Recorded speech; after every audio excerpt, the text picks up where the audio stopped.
Good evening and welcome to the Gin and Tonic Show on this Friday, the 20th of October, from a windy and rainy UK. Tonight we have a special guest, Steve McRae. Steve runs the Great Debate community over in the US. It's a much bigger version of kind of what we do, more advanced in a sense.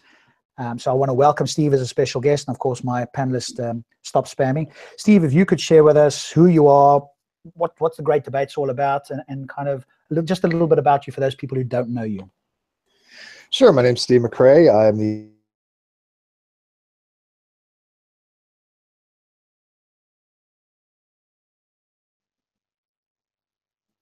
I've lost you there. we have documentation, we have discussions, we have a lot of the big name YouTubers that have joined us, and then we engage with people like King Crocoduck. We have the Living Dinosaur, Holy Kool-Aid, Paulogia, Aaron Raw comes to visit us. We generally just like to have rational conversation. We believe, most of us at least, believe that it's not really a discussion so much about atheism or theism, but just rational versus irrational. So we try to have rational conversation and try to get to the truth about what comports with reality, because most of us want our beliefs to be correct. We want to believe that what we believe is the way it is, and unfortunately there's not too many ways to have certainty about that. So we just have to take the best shot and go by the best arguments. And basically for the last year or two, I've had my channel, which was closely related to the Great Debate community, and I make videos and have hangouts, and we do this in real time on air when we have discussions, debates. I've also hosted the King Crocoduck and Ken Hovind debates. If you guys have watched that, there was 3 of them where King Crocoduck pretty well destroyed Ken Hovind, and there was also one with Bill Ludlow, who did a fantastic job destroying him and showing him that the earth is not young. But anyway, that's myself. What's that? Yeah, I saw both of those debates. Well, 1 or 2 with King Crocoduck, and then 1 with Bill Ludlow as well. I mean, they obviously did a fantastic job. But in a sense, I think, Kent Hovind is like low-hanging fruit, isn't he? But I know you guys like to beat up on him a little bit. He is low-hanging fruit. However, he's out there, right? I mean, he's out in the public eye. There's optics there. So because there's a following that he has, I do believe that there needs to be counter information to his claims out there. Unfortunately. So I mean, it's a double-edged sword, right? Because he's obviously getting exposure. He's obviously had not much exposure in the last 9 years because he was in prison. Now he's trying to make a comeback, and unfortunately we are giving him exposure, but at the same time I think there's more detrimental effect than a beneficial effect to him, because he's done so poorly in these discussions. I mean, way worse than he did 10 years ago. Yeah. And I think you're right. At the level of the Great Debate, I could see why I say a Richard Dawkins or a Sam Harris or a whoever wouldn't waste their time. But I do think that you're right, that the claims that he made do need to be met. And from what I can see, yourself and some of your co-panelists and so forth have done a great job in some of those debates. Thank you. Steve, you've just piqued my interest here.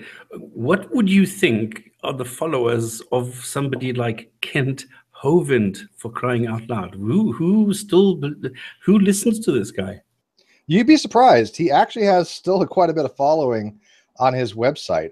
People will leave comments there supporting Hovind no matter what. It doesn't really make a difference if he could just show up to the debate. In fact, Crocoduck or Bill Ludlow debates, some of the comments are there, and I don't delete any comments. It doesn't matter, pro, con, doesn't matter. Call me anything you want. I never delete a comment. And some of the comments there are just unjustified. They'll just say, hey, Bill never presented any evidence, and Hovind destroyed Bill, but they never give any reasons why. Matter of fact, you can look through the whole page and you'll never see one comment that says why they think Hovind did a better job than King Crocoduck or Bill Ludlow. Not one. Okay, this is the same with Muslims, but who are the people? I mean, sorry, I cannot stomach Hovind because I think he is so primitive. He is so unbelievably stupid that I cannot manage more than 15 seconds of the guy. So I'm wondering, who is going to listen to him? I mean, what kind of an IQ do you need to have to listen to him? Well, the people that watch the videos, I don't know, they watch the entire one. So I guess you're saying that my audience has low IQ. No, I'm just kidding. I don't know. It's a good question. I have a hard time moderating because I want to always jump in, right? I always want to go, okay, you're just so way off on here, Kent. Let me jump in, but I can't, obviously, as the moderator. And I know that Casey can handle his own. So it's infuriating for me to be in there and listen to it. I don't even know how it's going to be for the other person. Yeah. Hey, real quick, I'm going to just take 30 seconds to change browsers real quick because I'm getting a little bit of lag because I'm using the wrong browser. I'm using Opera and I should be using Google to come here, Chrome.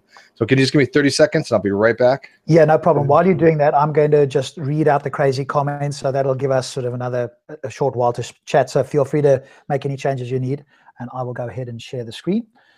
But it looks like I'll have to now watch these debates with Hovind. I mean, something I really... like I make a point of avoiding because he is so unbelievably ridiculously irritating. Well, I think the main thing stops for anything is really to listen to the other guy. I don't really care. I kind of listen to Hovind in the background, but it's more a case of what is the opponent saying that I can sort of take in and learn something from. Because obviously, if you listen to Hovind, you don't learn anything. You sort of go out there more stupid than when you came in. So it's more a case of listening to his opponent, which is normally an educated, a knowledgeable person, and that's what I do. So the two people, when they had the conversations, I really listened to them and they did a great job at a level that I can understand. So I'm not a scientific expert, and I think that's what was very good for me, was listening to the rational side of the debate, let's call it that, where I could learn something. That was what I took away from it. Okay, cool. All right, so here's our first crazy comment of the day, because they do such a wonderful job. Sorry? Oh, I said that I agree with you. The main reason to listen to those debates is because of the opponent, because King Crocoduck and Bill Liller do such a wonderful job that it is very educational. There's no reason to listen to Hovind except for the lulls. Yes, yeah, I mean, that's really it. You're not going to get an education by listening to Hovind. He gets everything wrong. Yes, exactly. So it's mostly a case of, there's somebody else there opening his mouth and saying a few words, which is sort of, as the late Hitchens used to say, white noise. But it's, as you say, it's, I suppose in some sense might be entertaining, but it's more educational, I would say. Yeah, you're right. Would you know that I kind of engaged with Hovind a few years back? Oh, did you? Yeah, I have a video of me explaining him some of his radiometric dates are wrong. And he actually said that he kind of recognized they were wrong, but he couldn't go back and fix them. But he never changed them. He never took them off his DVDs or corrected anything. Because you said something before about you don't think he's very, very intelligent. And here's the thing. In some ways, Hovind is a genius. I mean, Hovind is a con man. And to be a con man, you can't be stupid. He knows a lot of this stuff is complete crap. He doesn't care. He knows how to manipulate people. He's an absolute narcissist. He is the epitome of narcissistic. Matter of fact, if him and Trump ever got in the same room together, I don't know which one come out alive. That's a good one. Yeah, it would be like division by zero. A black hole would form. It'd be a new type of black hole with the density of the narcissism. But so when you say that he's stupid, yeah, when it comes to science, absolutely. But he knows how to manipulate people. He's a charmer, right? And he is personable, right? I've never had a bad word to say with him, right? But he obviously knows how to manipulate people, and he does this as a living to con people. That's what he does. I mean, he has to survive on being willfully stupid. Do you think that he knows that it's all wrong and he's just saying it anyway, or do you think he believes what he says? You know what? There's so much cognitive dissonance there. I have no idea. I mean, he might. I don't know. I don't think he cares either way. It's really hard to say. I think Eric probably believes less than he does. Yeah, and of course Eric went down the route of the presuppositionism. I don't know if he's still down that route.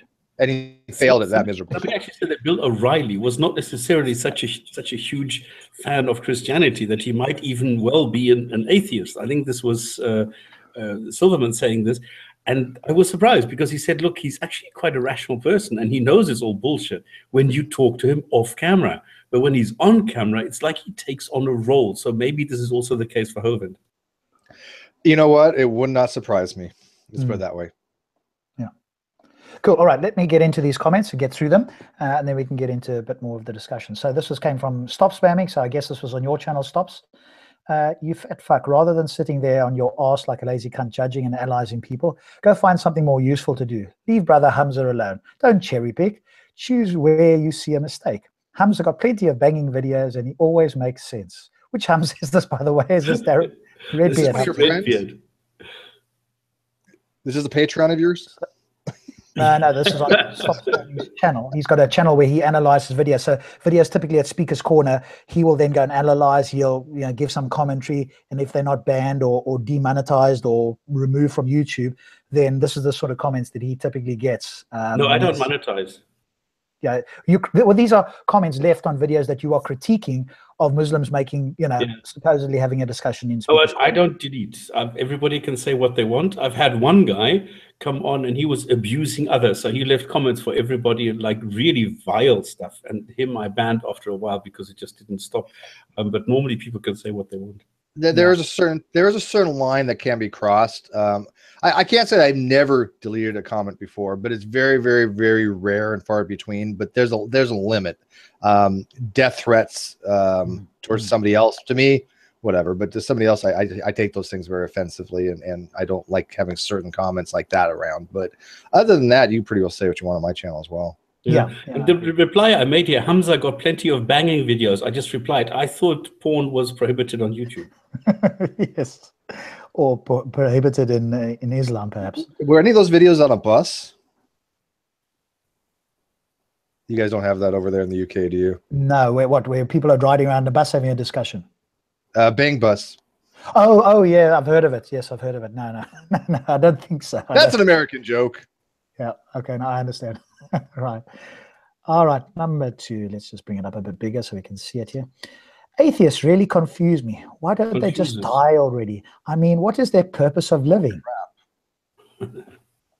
This is something I guess maybe you get, Steve, or maybe not anymore. I don't know. We get this a lot here.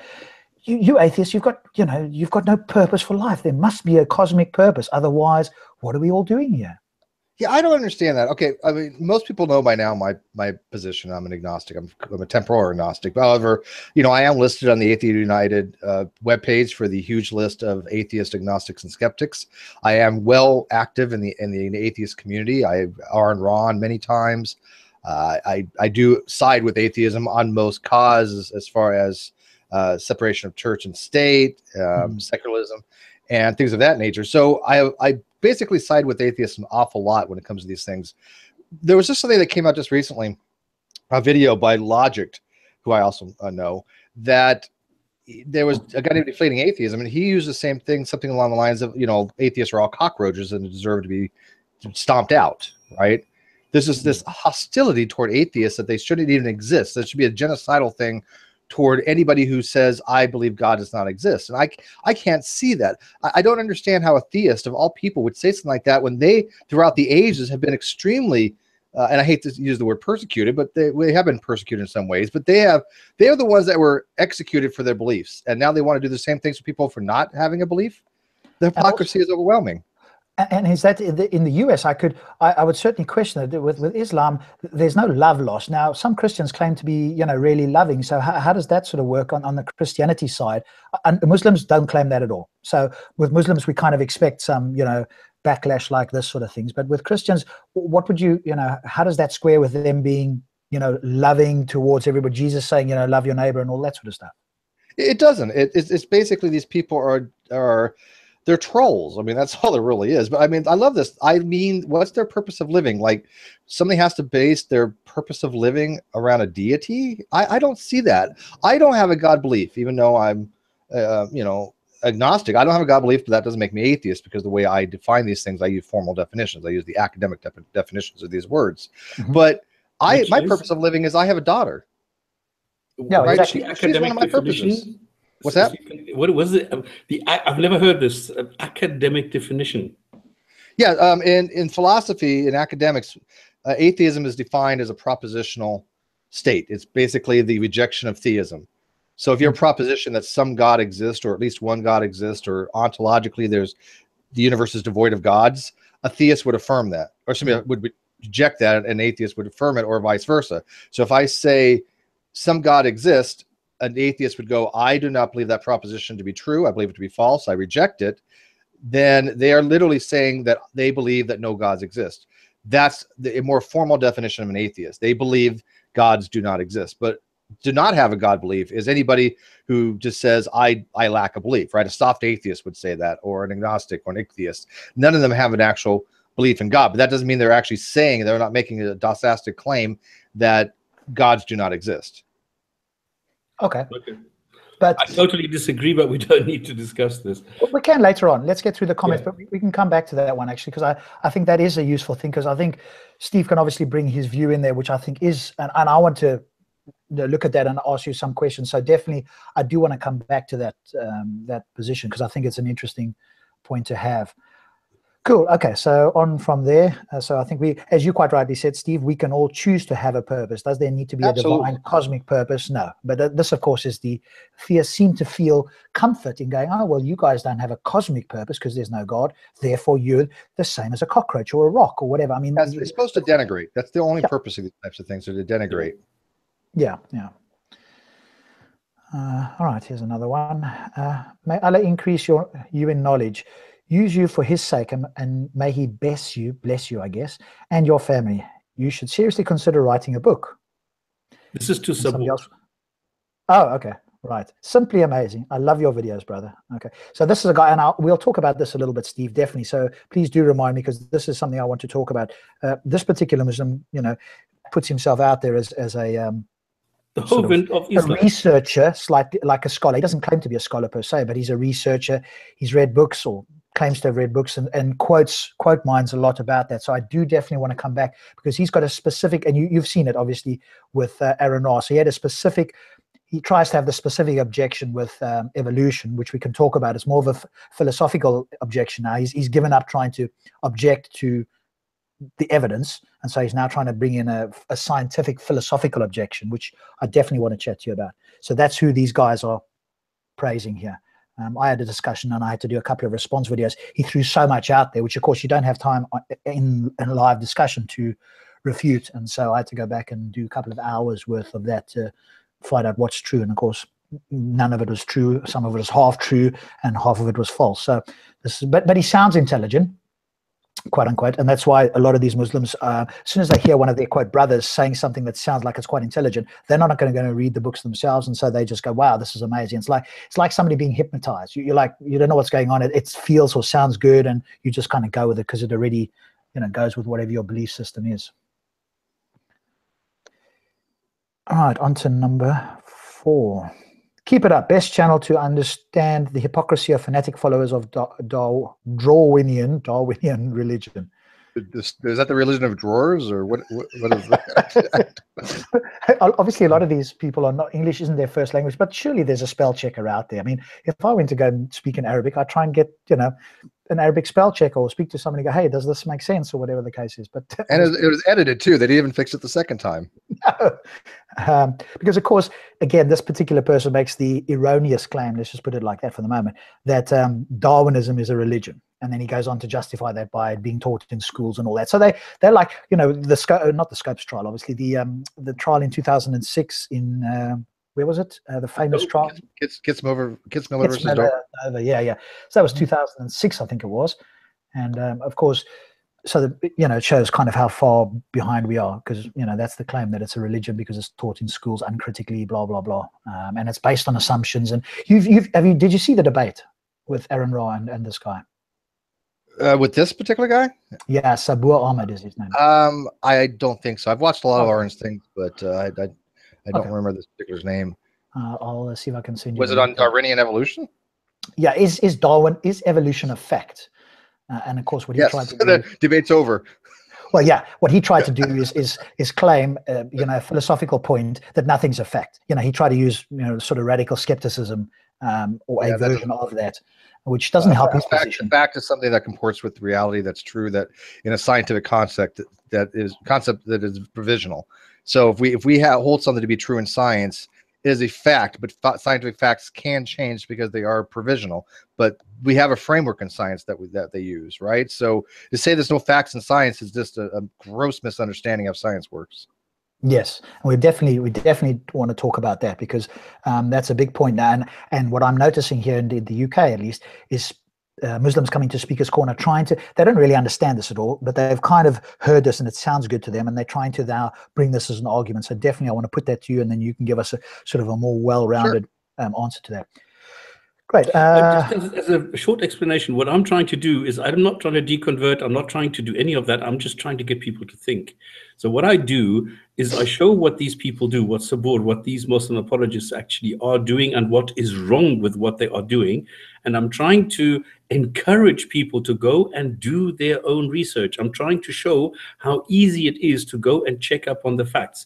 And this is the reaction that a lot of Muslims simply do not want to check, because they are not brought up to question. They are brought up to obey and to believe, and that is all that they're doing. And all I'm trying to do is just get a little bit of doubt, and that's what they start thinking about the stuff. That's what I'm trying to do. Yeah, and you also got to be careful, because there is the entrenchment or backfire effect that people have. When they have their beliefs questioned, some of them are likely to latch on more and believe what they believe is true, even greater.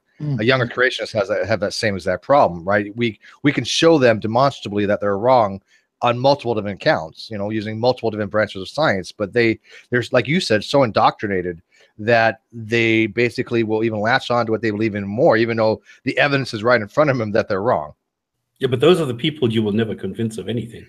It's very, very difficult. I've had limited success. I've had a few people leave young Earth creationism, but it's far and few between. Yeah, and I have the same thing. I have no expectation when I go to Speaker's Corner and engage there that I'm going to change anybody's mind there. But at the same stops, I do hope that people who are listening, and particularly those who are going, let me question this, they will go and look into it further. And if they make a change because they've thought about things critically and looked at evidence and so forth, all the better. Because I agree with you, Steve. I actually think that the regular Muslims that come down to Speaker's Corner in particular, they will go away. They're even more entrenched, thinking that they've won all the arguments, they've got all the evidence on their side. So I don't have any ideas of quite converting them or anything like that. It's mostly to have a conversation and to challenge what I consider to be bad ideas.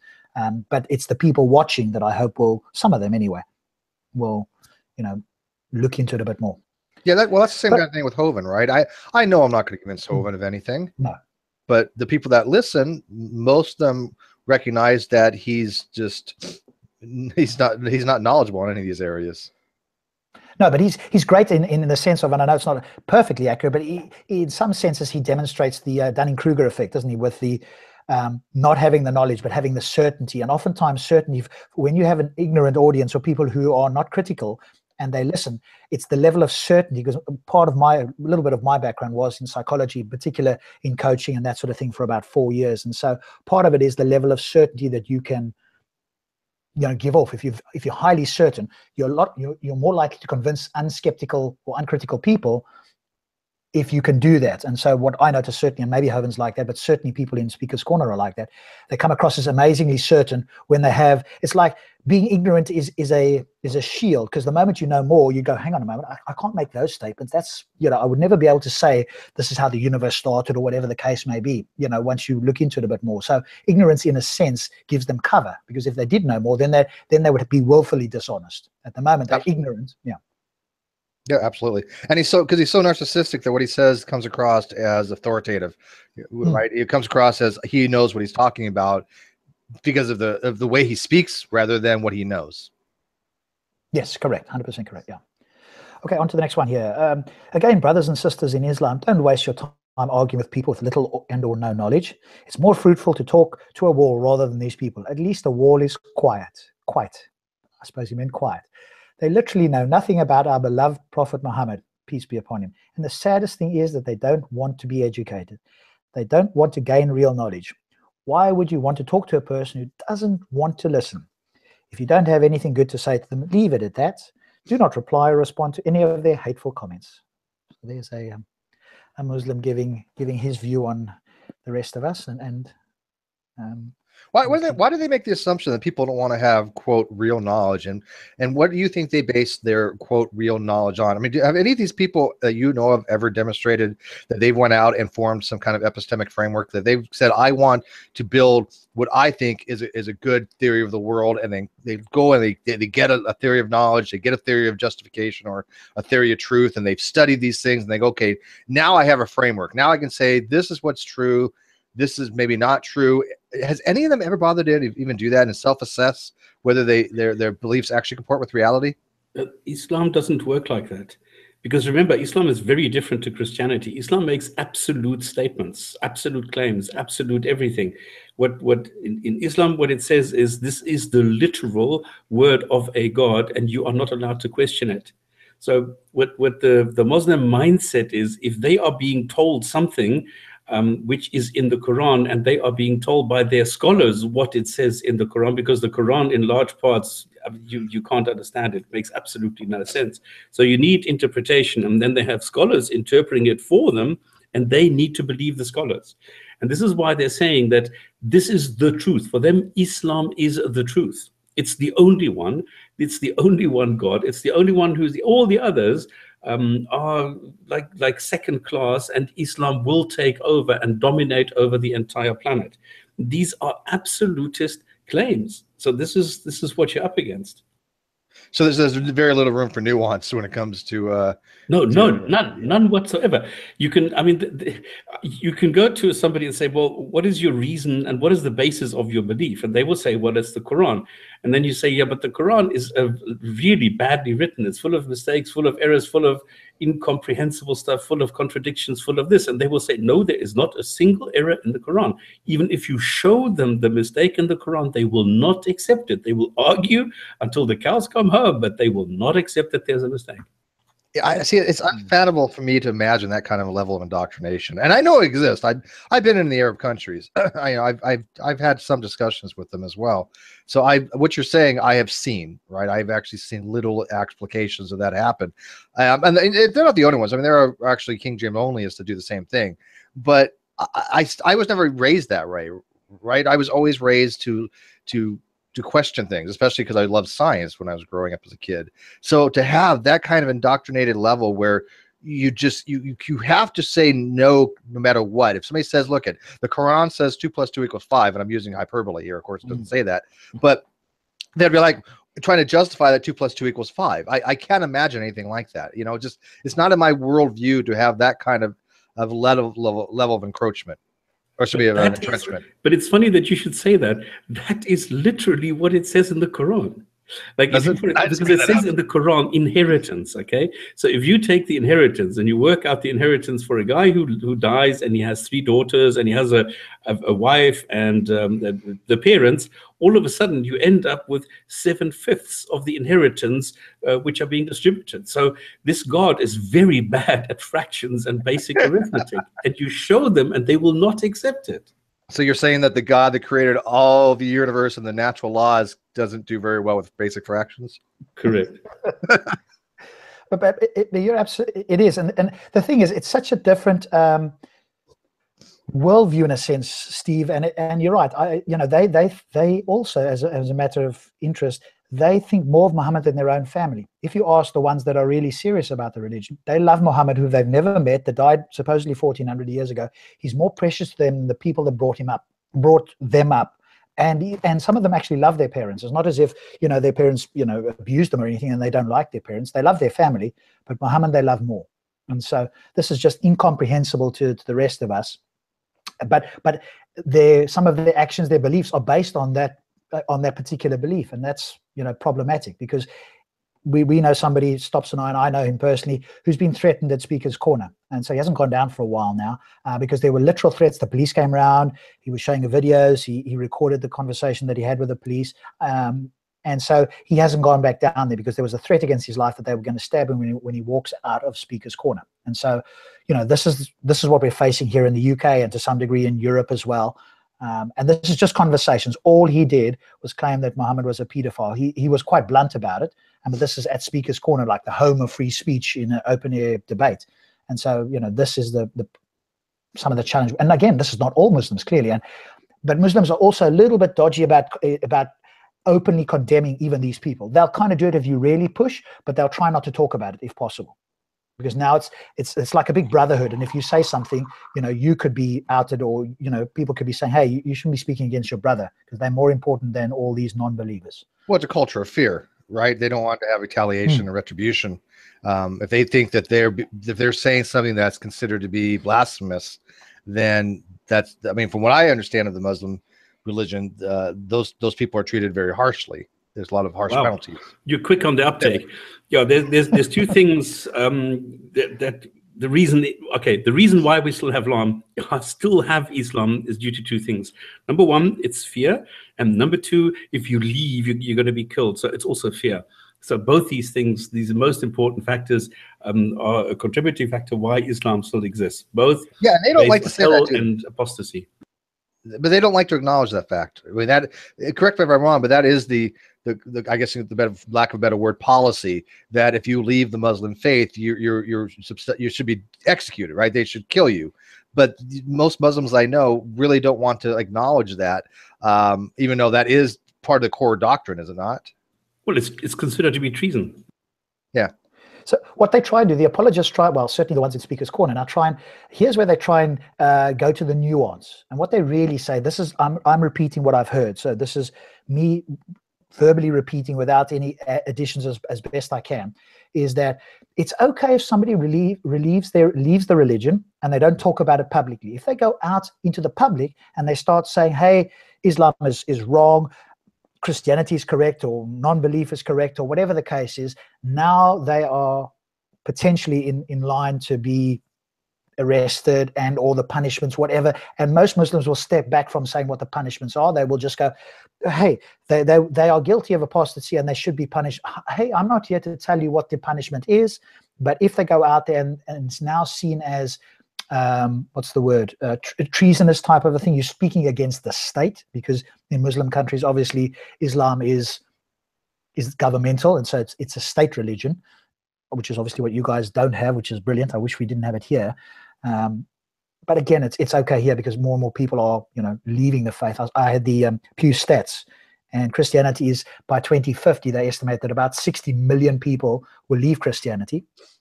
Most of them will go to the unaffiliated group, and Islam will get about 3.2 million over the next sort of whatever it is, 40 odd years, a little bit less than 40 years. What concerns you more then? Are you more concerned with people going to extreme Christian religiosity or to Islam? No, more to Islam here in the UK by a huge stretch. I can live reasonably comfortably because we don't have that much extreme Christianity here. They're mostly cultural type cafeteria Christians, as Hitchens used to say. And so, yeah, and obviously the ones that come down, and one of the guys in the chat, that he's sort of more of he's not a fundamentalist, but he just believes the Bible, and there's nothing you can convince him otherwise. So, but I could kind of live with him. He's not somebody that I would be cautious about saying something to and having, some kind of response that would be overtly negative, other than having a conversation with some Muslims, and it might be a small minority. That is the case, and we've seen it. It's definitely the case here in the UK. What isn't, or what obviously has been talked about as well, is the concentric circle. So there'll be a number of Muslims who wouldn't do that, but they wouldn't go crying a tear, and they wouldn't potentially stop the person if that sort of violence had to happen.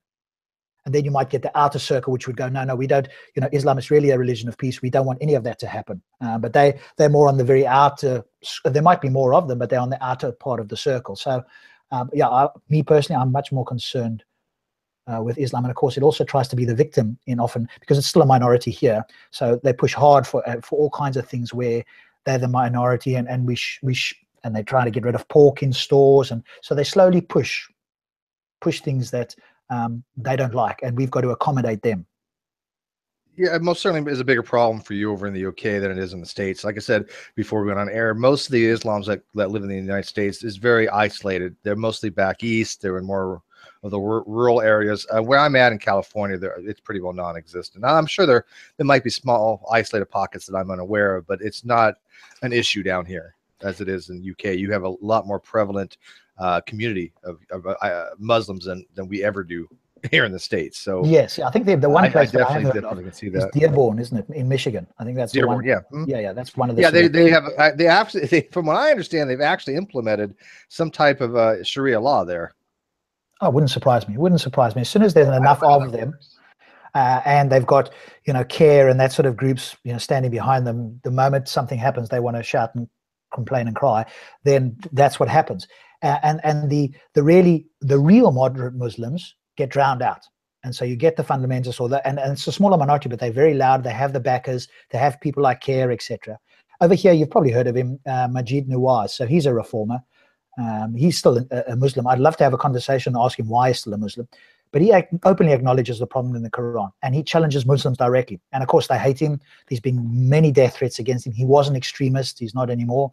And so if you listen to him, he's pretty articulate when he speaks. I would like, as I said, like to challenge why he's still a Muslim if there's all these problems in the Quran. So that's a challenge for him to meet. But he's hated here. If I go down to Speaker's Corner and say, hey, what about Majid Nawaz? All of them like, no, he doesn't speak for us. He's almost like a kafir, almost. So he's almost like a non-believer, or somebody that's almost apostatized from Islam. But here's the name sounds familiar. Yeah, he did a book with Sam Harris. They had a conversation, and they did a book together. I can't remember what it was, where they sort of spoke and then they published that book. It was the two of them, and there's an audio version of it as well. But here we go, Steve. Here's a comment. Here's a Muslim going, atheist logic. This is in the comments. So again, please do respond. And again, this is not directed at all Muslims, but here's some version of a typical comment. Atheist Are you logic. supposed to be screen sharing? No. So it's in the main. It's in the main chat. I don't know if you got access. I'll just read it to you. Atheist logic: 0 + 0 + 0 = 7 billion. So there's a lot of confusion here from people like this. They can't understand how the universe came into being and it created all of us. I mean, that just cannot possibly happen naturally. It's kind of funny because they seem to think there's a lot of baggage that comes along with having an atheistic position, right? The reality is atheism, no matter how you slice it, dice it, or whatever, is literally how you believe on one position. That's it. Nothing else that goes along with that, with atheism. That's why when they bring in this atheism plus or new atheism, it doesn't make any sense to me. All atheism means, again, going by more formal definitions, is that you believe God does not exist, that there are no gods in the universe. That's it. It doesn't have to do with cosmology or cosmogony or Big Bang or evolution. It has absolutely nothing to do with any of that stuff. But people want to tie that all together, and I'm still kind of amazed that people try to do that. It's, to me, almost it's so nonsensical. I can't even wrap my head around why they want to take something that has to do with one thing and throw all this other things into it. Like all atheists believe the exact same things. No, they don't. I run a group of atheists and agnostics and atheists, obviously, as well, but they don't think the same. I assure you. There's a lot of differences amongst atheists. Listen to some of your debates. Yeah, exactly. It's a single position on a single claim, but they don't know that, you see, because theism is certainly in Islam is all encompassing. They automatically think that they don't know trying to explain it. They either don't want to listen or don't want to understand the position. I do not want to strawman their position. They don't seemingly have that. They're not held down by that baggage. And so they're quite happy to strawman or to make it seem to them, well, hey, it's the opposite of us. That means this worldview entails all these other beliefs as well. Yeah, see, when I try to explain that, most of them won't get it. Yeah, when I hear that, though, I have to make a conscious decision. I say one of two things. Either this person is being willfully dishonest, or they're just being willfully ignorant. I don't know at that point, right? I have to gauge myself. When people make those kind of comments, I don't know if it's just because they don't know or if they're just trying to be deceptive. It's one or the other most time. I don't really see the third option. Yeah, no, I agree with that. Here's another one. Atheism is illogical. Now, if you had to ask this particular Muslim who's on the chat here to try and explain that, kind of incoherent, unfortunately, view, and he claims here that he's rational and logical, and this is kind of what we're up against, and then I listened to a couple of the theists that you guys deal with, more nuanced, they're much more intelligent, etc. Obviously they still believe something that I think they're not justified in believing, but higher level conversation with with people like this, they've got a belief and they don't want to go into any nuance encompassing, because that keeps them safe, I think, maybe as well. I don't know. Well, when somebody says something that's logical, again, the first thing that comes to my mind is, okay, what's your logical proof? What are you using? Predicate logic, stochastic logic, Boolean logic, propositional logic. What logical thing did you discover that philosophers have not discovered over thousands of years to say that, atheism or theism, either one, is illogical? Right? Because if you had a proof like that, you would be probably pretty famous. Remember as well, that most of them have not done philosophy. There's a couple of them. No, I just wanted to say it doesn't stop them. Maybe they don't know what that word means. No, because but Steve, you're obviously coming. Logic is a very structured form of argumentation, right? And reason is how you get to a conclusion, right? So somebody who's not reasonable or rational, I should say, means that they don't have a mechanism to get to a conclusion that is structured and either inductive or deductive. No, but they will make the claim. Yeah, but you've done some study in this. But Steve, you've done some study clearly. You've had Ozzy on, and I've had him once, fortunately, and you listen to a lot of the high-end people, which we don't obviously get a chance to. I want to chat to you afterwards. Maybe we can get a few more guests on here. But most of the Muslims that we speak to have never done this. They've, very basics they don't know or understand. And so you're speaking at a just said now, will go over most people's heads. And so it's you've got to kind of bring it down a lot more, and especially if you want to have that conversation. It's not being like, oh, we're better than them. It's just that they haven't studied it. If a rocket scientist spoke to me, I'd have to say to him, speak in layman's terms, I don't understand the physics behind a rocket getting to the moon. I understand that a rocket can get there, but if you tell me the mathematics, you have to dumb it down. And I think it's you speaking to people who are more literate, more educated, who have looked into philosophy, etc., whereas in our case, most Muslims have not done that. And they very much cherry pick it, and maybe that's what we'll move on to now. Obviously, you've done some reading into this. Maybe I can move on to that, which is the evolutionary point. So it's a particular Muslim which had the debate with Aaron Ra, and the title was, "Is evolution a fact?" And so Aaron presented all the scientific facts, and this is all overwhelming, and it points towards natural selection. And so the response was basically, now we need to look from a philosophical point of view, what is a fact? And so the Muslim tried to break this down by going, hey, we don't know this for sure. It's speculative. It's not 100%. The word they like is it's not absolute. To somebody who said that, if you said, hey, evolution is a fact. Well, first thing, they need to understand a couple of different things. They love to equivocate that word evolution. Evolution means a very specific thing in biology, okay? When you say evolution to a biologist, and when I take the Ozzy approach, I like to explain things the way I understand it, and maybe a little technical, but then I'll explain it more colloquially. So in biology, evolution is defined to be the change of allelic frequency in a given population of species from one population generation to the next. It's just basically how genes are changing. So if I say in a population, I have this certain amount of genes, then in the next generation, the next reproductive cycle, those genes have changed because we're all unique, right? You don't have the same genes as your parents, correct?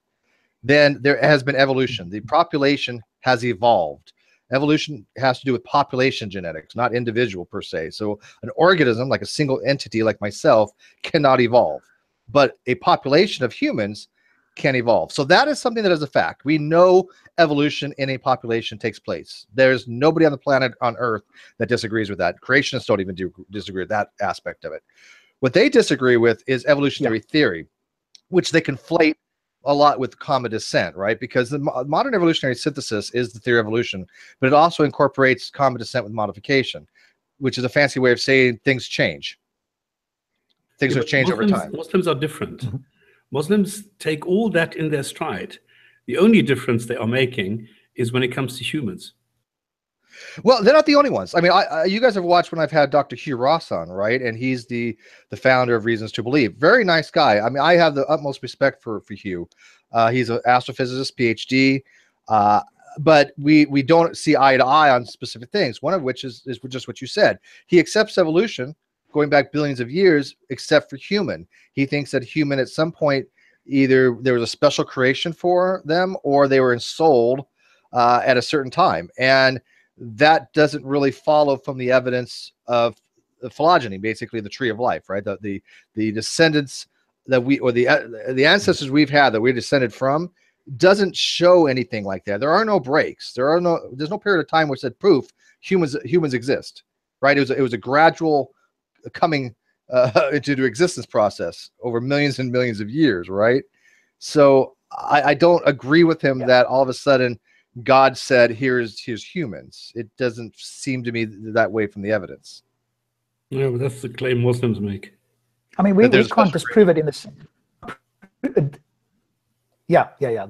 Well, God created, humans from a clot of blood and a clay, but we can't, on the Christian point of view, we can't disappoint. God could have suddenly given a soul and some special extra, rationality to one of our ancestors. But where's the evidence for that? It just seems like somebody's making that claim because it's the last bastion that agrees with their book, and so we're going to make this claim. Got zero evidence for it, and you guys can't disprove it. Because God could have done that at some point in the last billion years. If it's not falsifiable, then it's not really going to be science, right? Yeah, but they don't understand. I guess they're not trying to make it science. But they're not making that. But Hugh isn't making a scientific claim, is he? Well, that's a hard question. What is he actually doing? It is, though.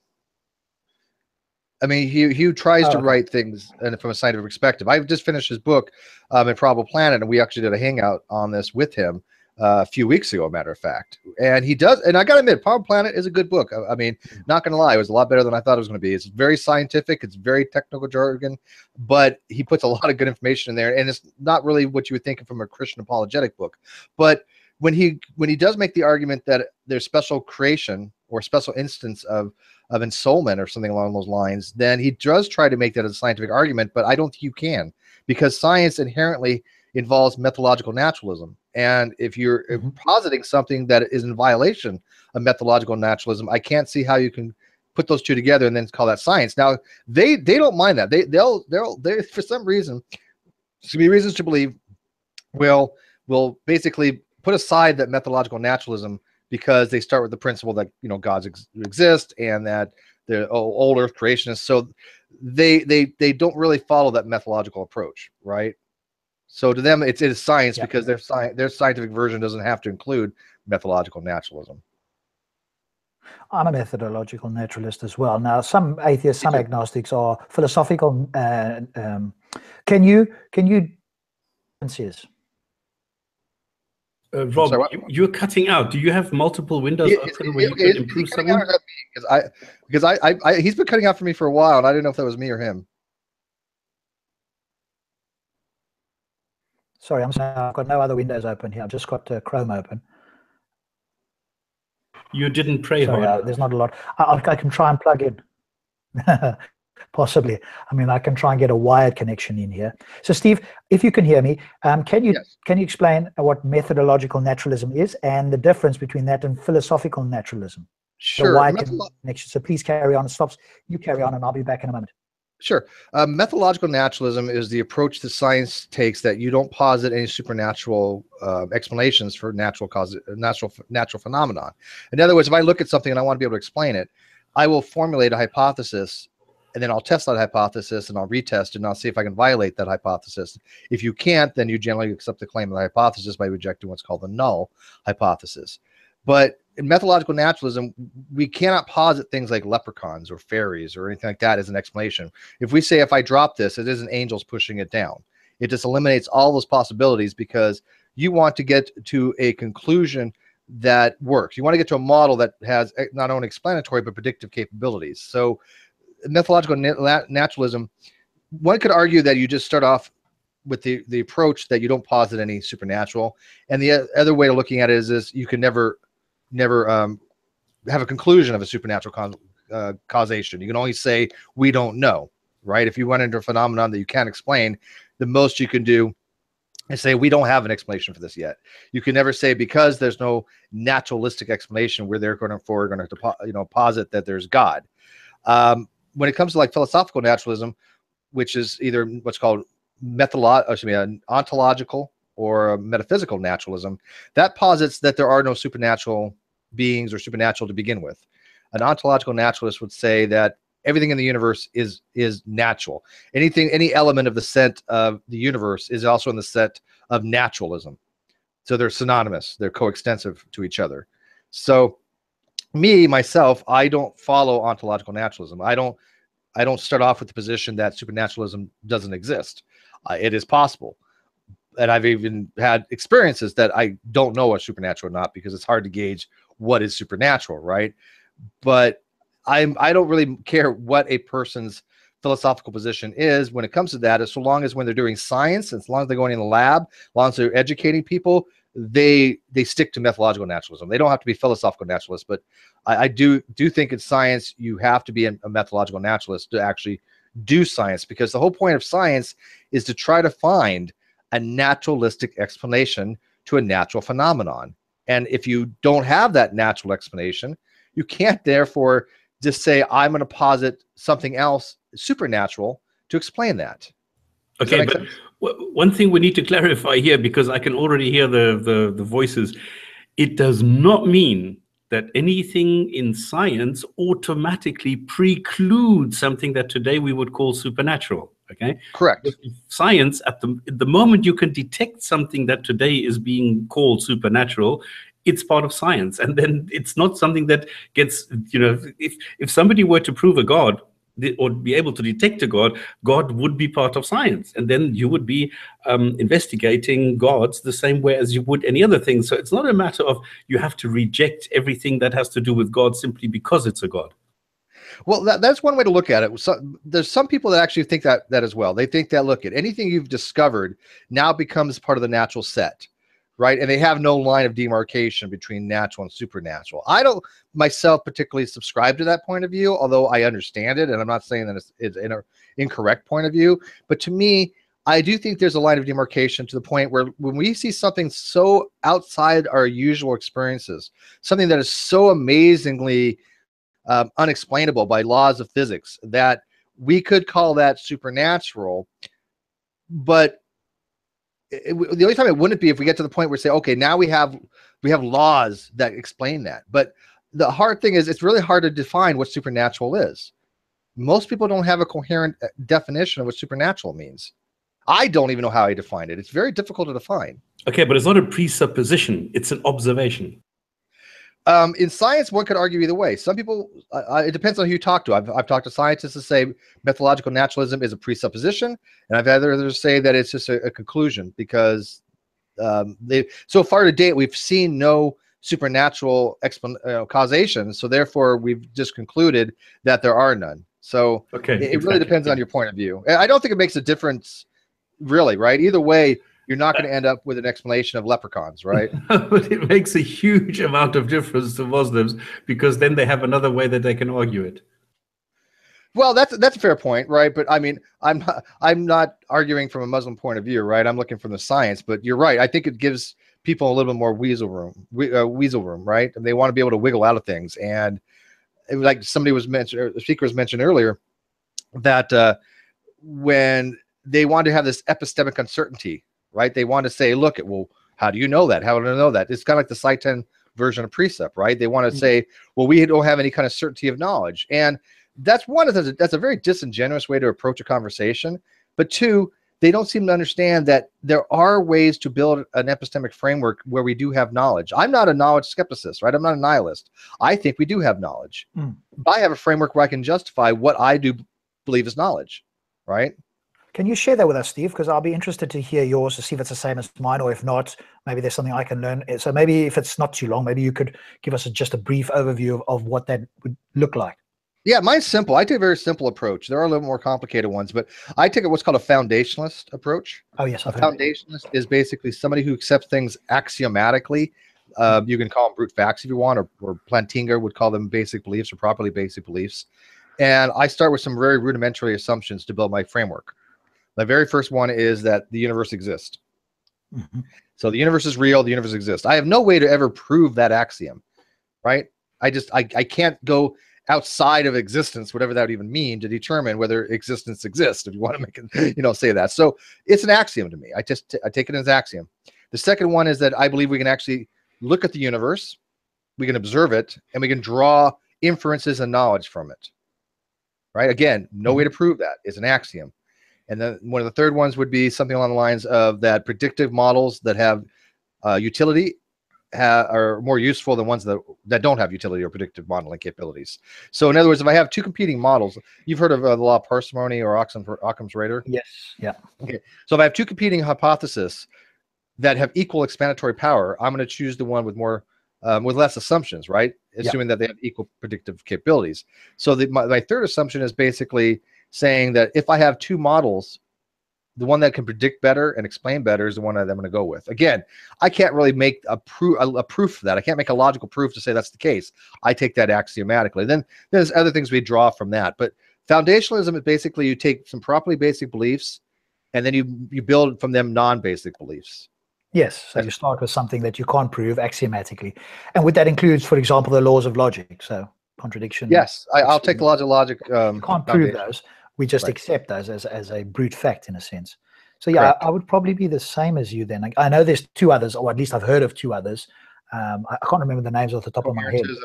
Yeah, there's a lot of them. I know a couple coherentists. Coherentism is interesting. It's a lot more difficult to understand, but it's very easy to justify things easier, I think, with coherentism. I don't think we'll go into that too much because then I think we're probably going a little bit too high for most people who are listening here. Perfect. Okay, so you obviously explained those two things. Let's just get back to evolution then. So if somebody comes along to you and you've said, okay, so here's all the things you've talked about it. You've also mentioned that they often equivocate on the word evolution.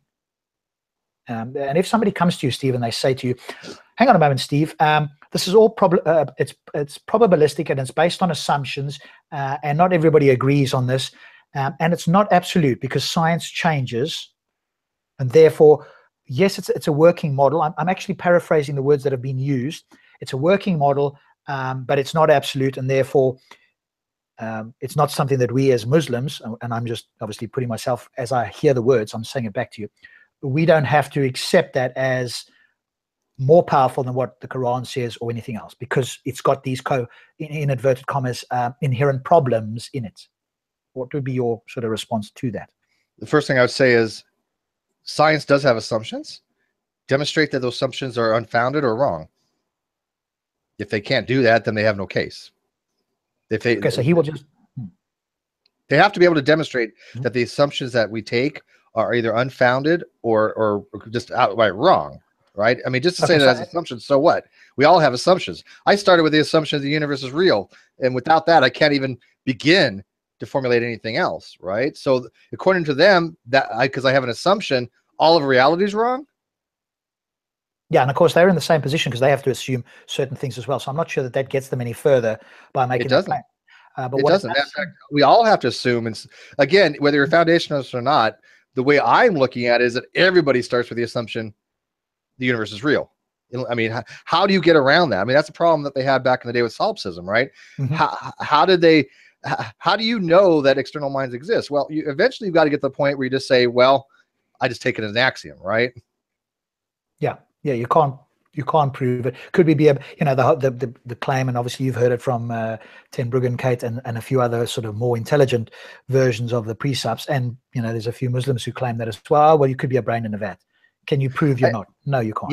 Yeah. Actually, Hillary Putnam has a proof against that. Oh, good. Okay. It's a very complicated proof using what's called constraints, but it's literally a semantic argument. It's using linguistics.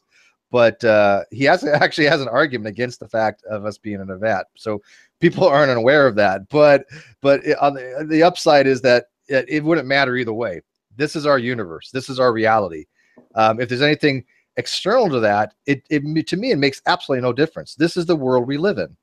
Okay, so the response that a Muslim would one response at least that a Muslim would give you is, hang on a moment, Steve. But the axioms of science, that we can show that they're wrong, because look back, in the prior to Hubble, everybody thought that the universe was a steady state. It wasn't expanding. And so science showed us that it was expanding. So what they are claiming, and this is obviously now me speaking, what they're claiming is that, hey, science is not to be 100% or absolutely trusted because it does change, and it makes mistakes. And therefore, it cannot be trusted absolutely. And that's the word I'll keep repeating because that's what they always say. Sure. The way I would respond to that is pretty simple. Science does change, and the reason that's a good thing is because we don't have medicine that we're using 200 years ago, right? We want science to change. We want science to improve. We want the models to get better. The way I'd go about that would be science is the best explanation we have at the time. It's not, you don't have to trust it, right? Nobody says you have to give blind faith to science, but until you have a better explanation, that's I think the best way to go about explaining things that we observe. And until you have something that's better, that is a better explanation of a phenomenon and better predictive capabilities, then you have nothing. You have nothing to replace the model that we have with, right? One of the principles out there is if that you state that a model is wrong, right? You need to give reasons why that model is wrong. You need to show that model to be wrong. You need to falsify that model. You can't just say, well, I don't accept this model because it could be wrong. Well, that's not a way to go about it, right? If I can show you that I can make predictions from the evolution, if I can show you that the model of evolutionary theory is it comports with reality, right? If I can show you the genetics, the fossils, the proteomics, anything that's related to these fields, I can show you that there's a consilience, meaning a bunch of information that coincides with each other from various branches of science. Then for you to have it, I'm speaking not directly to you, obviously, but for anybody to say, oh, well, I'm going to just throw an epistemic certainty as being dishonest, right?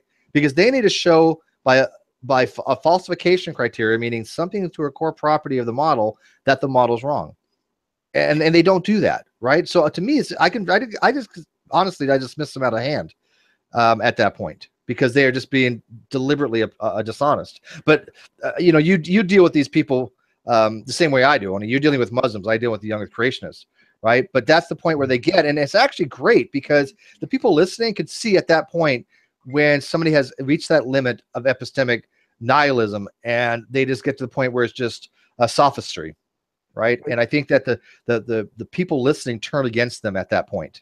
You're giving listeners on this side of the pond too much credit, I think, Steve, because what happens is they very easily skirt the difference between scientific and philosophical. And so what they will do in your example is go, okay, great, Steve, you've given all of this, but is evolution absolute? Is the claims and all the quote facts, can they change?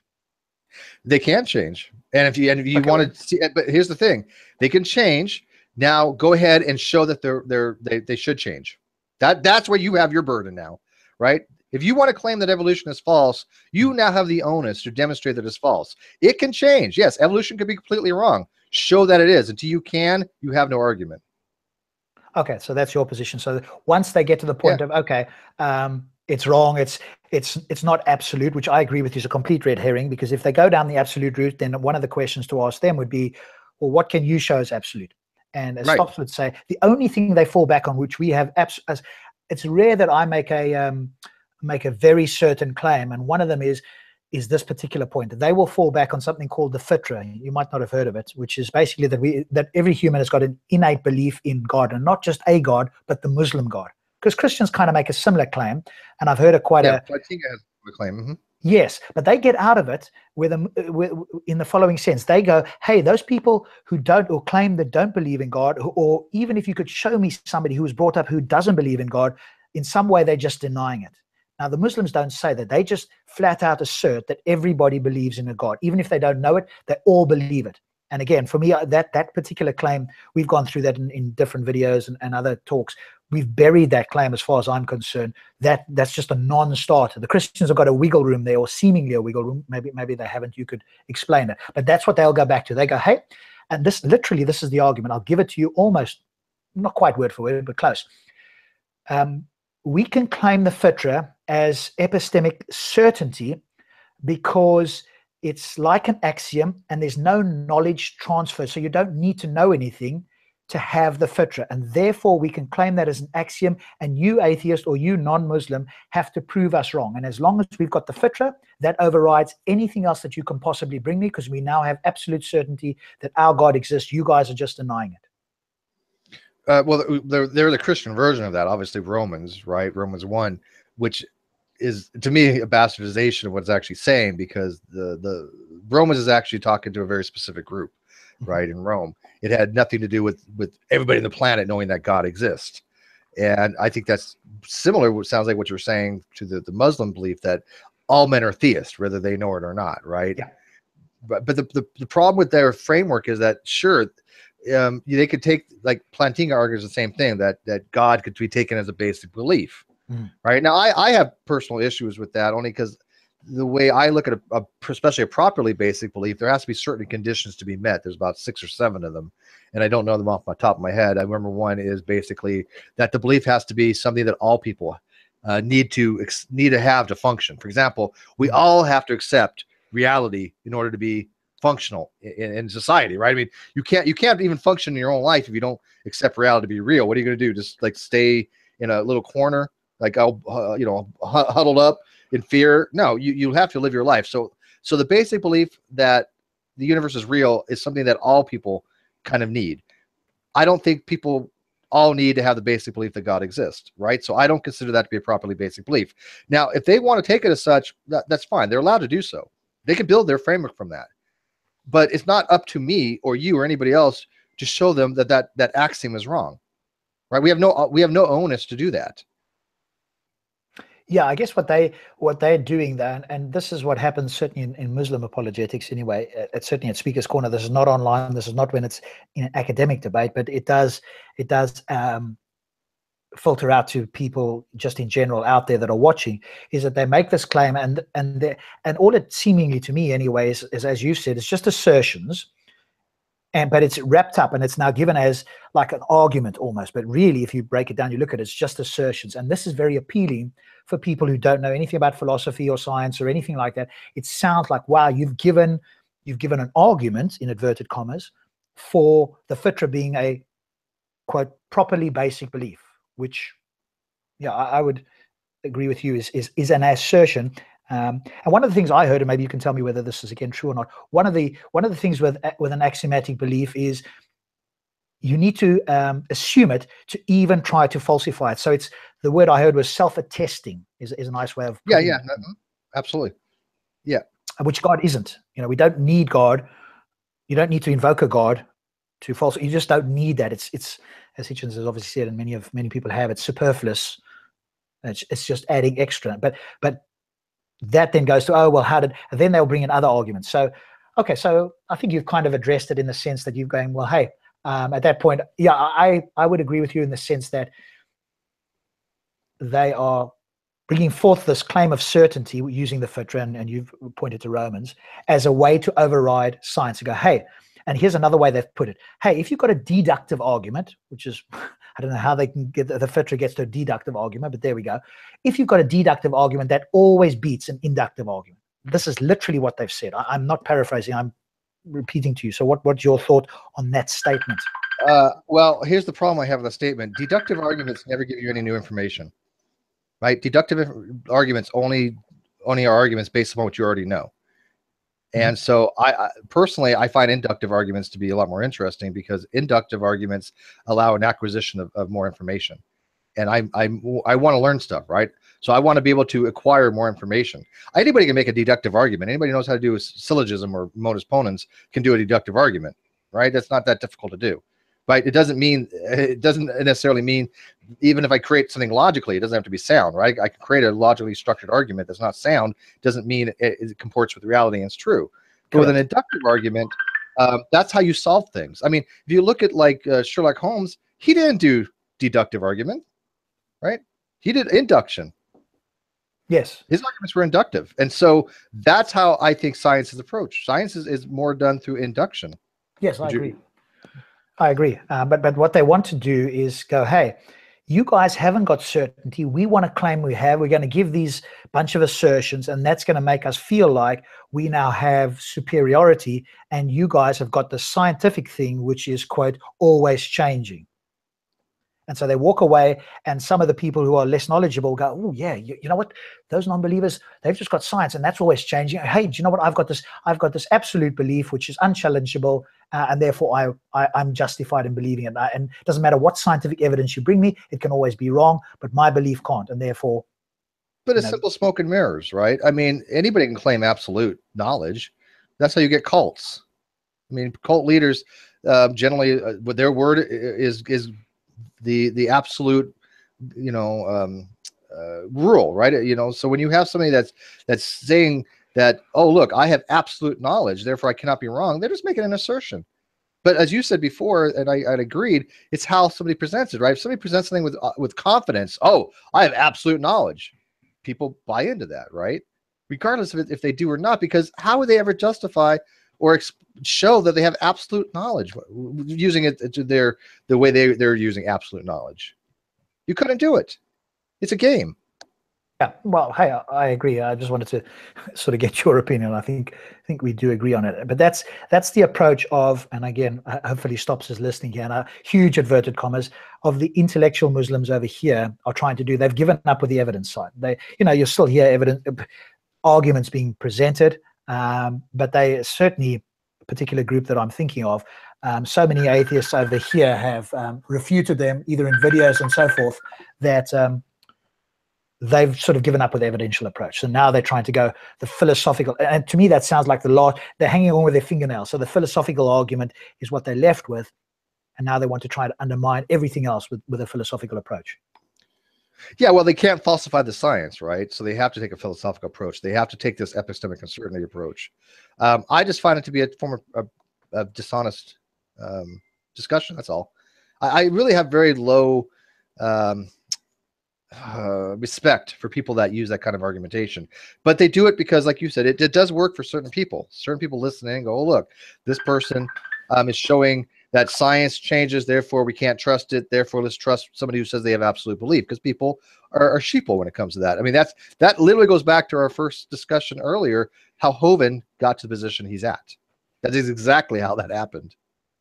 Yes, with a level of certainty, and you can say things, you can quote a few people, you can quote, repeat some information. I won't even call it knowledge, just information out there. And if you do it in a certain way, and Hovind is quite energetic in that sense. I've seen him, with his discussions where he's done it live. He's actually I'd have to say, he's quite a formidable person to have a live where you've got an audience and you're doing a live debate. He's strong in the sense that he can seemingly dominate the other person, not with facts, but just with his whole approach. And I think that sort of thing can happen in Speaker's Corner as well. The level of certainty with, standing on quicksand is just, mind-boggling, but it is effective to people who are not critical thinking. It was better 10 years ago, though. Back then, well, maybe a little even more. Back then, we didn't have the internet like we have now, right? And so his claims, he could shotgun and do a Dwayne Gish gallop. And the scientists, when he was having debates with them, probably at the time were not familiar with these claims, right? He was just throwing them out so fast, and they, of course, were not familiar with them. But now you can go look at all his claims, and you can see that every one of his claims are wrong. You can download his Creationist Handbook. It's called Arrival of the or it's under Arrival of the Fittest, but the name of the handbook is called Creationist Handbook 9th edition. It's free. It's PDF. You could download it, and you can go through every one of his claims, and you'll find that there is out there on the internet the explanation for these things, and most of them are just outright wrong. They're not even just kind of twisting words. They're just fundamentally, practically wrong. Yeah. And I think you guys have shown that extremely well over the last couple of years at least, and certainly recently when he's been available again to have those discussions. So good. So if you were to summarize for people listening, why do you think that evolution is a fact, and why should they believe it? If there's a Muslim out there who's going, you know what, I'm interested in learning more about this. I'm not just going to be a sheep, and I'm not just going to accept things. From what you understand, what would be your sort of summary for them as to why they should go and investigate further, or not accept the sort of claims that evolution is not true? Well, again, I think that their argument is really against common descent more than evolution, right? I mean, when they say the word evolution, I think they're using it synonymously with common descent, which common descent is a part of evolution theory. But we know, like I said, evolution we know happens. Populations do change. That's every creationist even agrees with that. They call it microevolution, but that's what it is. So when they're talking about common ancestry, why should they believe it? The reason I would give to them is if they trust a paternity test, they can trust the fact that we have common ancestry.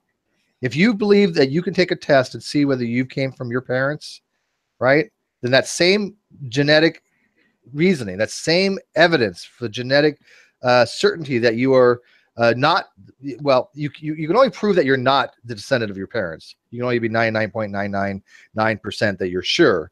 But the same information that goes into genetic analysis for how you if you're related to your parents or not is the same through all species. And you can compare all different types of metrics. And so what I would tell them is pick a metric you want to look at. Let's say I want to say, okay, if I'm related to like chimpanzees, what would I expect to see genetically? Pan-troglodytes, right? So what would I expect to see? I want to know is why do I have 46 chromosomes? Why do other apes, right, have 48 chromosomes? Why is that? Let me look into that. So if I have anybody listening, they should go out and check what is the reasoning why, if we related to all members of what's called hominidae, which is the great apes, why do we have 2 less chromosomes than them? There needs to be a reason for that. There needs to be an explanation for that, right? And that explanation to me is the fact that we've confirmed that there has been what's called a chromosomal fusion, if you're familiar with that. Yeah, it's chromosome number 2, but the whole thing doesn't work. The entire construct that you are building is based on logic. The way that it works is they are saying, yes, God used the common tool set. So of course there are similarities, and this is why you see all the same genes and chromosomes and everything, but still humans are different. Yeah, no, they could run the argument that God used the similar tool set. That's fine. Actually, unfortunately, that's a possibility, right? I cannot discount that possibility, right? And that's true. But here's the thing: why would God do that? I mean, if God wants people to believe whatever He wants them to believe, why do He make the evidence so overwhelming that this is the way it is? I mean, it would be like saying, okay, this is exactly what it'd be like. It'd be like saying, let me do a genetic test to me and do a genetic test to my parents. Now, you would agree that my genes are pretty similar to my parents, correct? That you'd expect a pretty close match. Yeah. Okay. Now we get the genetic test back and they're almost identical. And then you say, well, you know what? I'm not really related to my parents. God just made it look like that. A judge would laugh you out of their court. Yeah. Right? Especially if you're going for the paternity test or anything like that. And you say, hey, yeah, that's not my kid, but the genetics is a perfect match. Well, no, God just made it look like that. That's what I hear when I hear a creationist say something like that. It's laughable, but they're allowed to say it because, yeah, it is conceivable. It's not without impossibility, but it's to the point of being comical because they really think that God would make your genetics so similar to your parents, but it wasn't from what's called vertical gene transmission, meaning it wasn't passed down through the gamete line. No, of course not. I mean, it just makes no sense from start to finish, but they could posit that, but I would just, again, make them look very silly by saying, okay, well, you're saying that your child is not yours because God made their genes look like that. That is exactly the same analogy.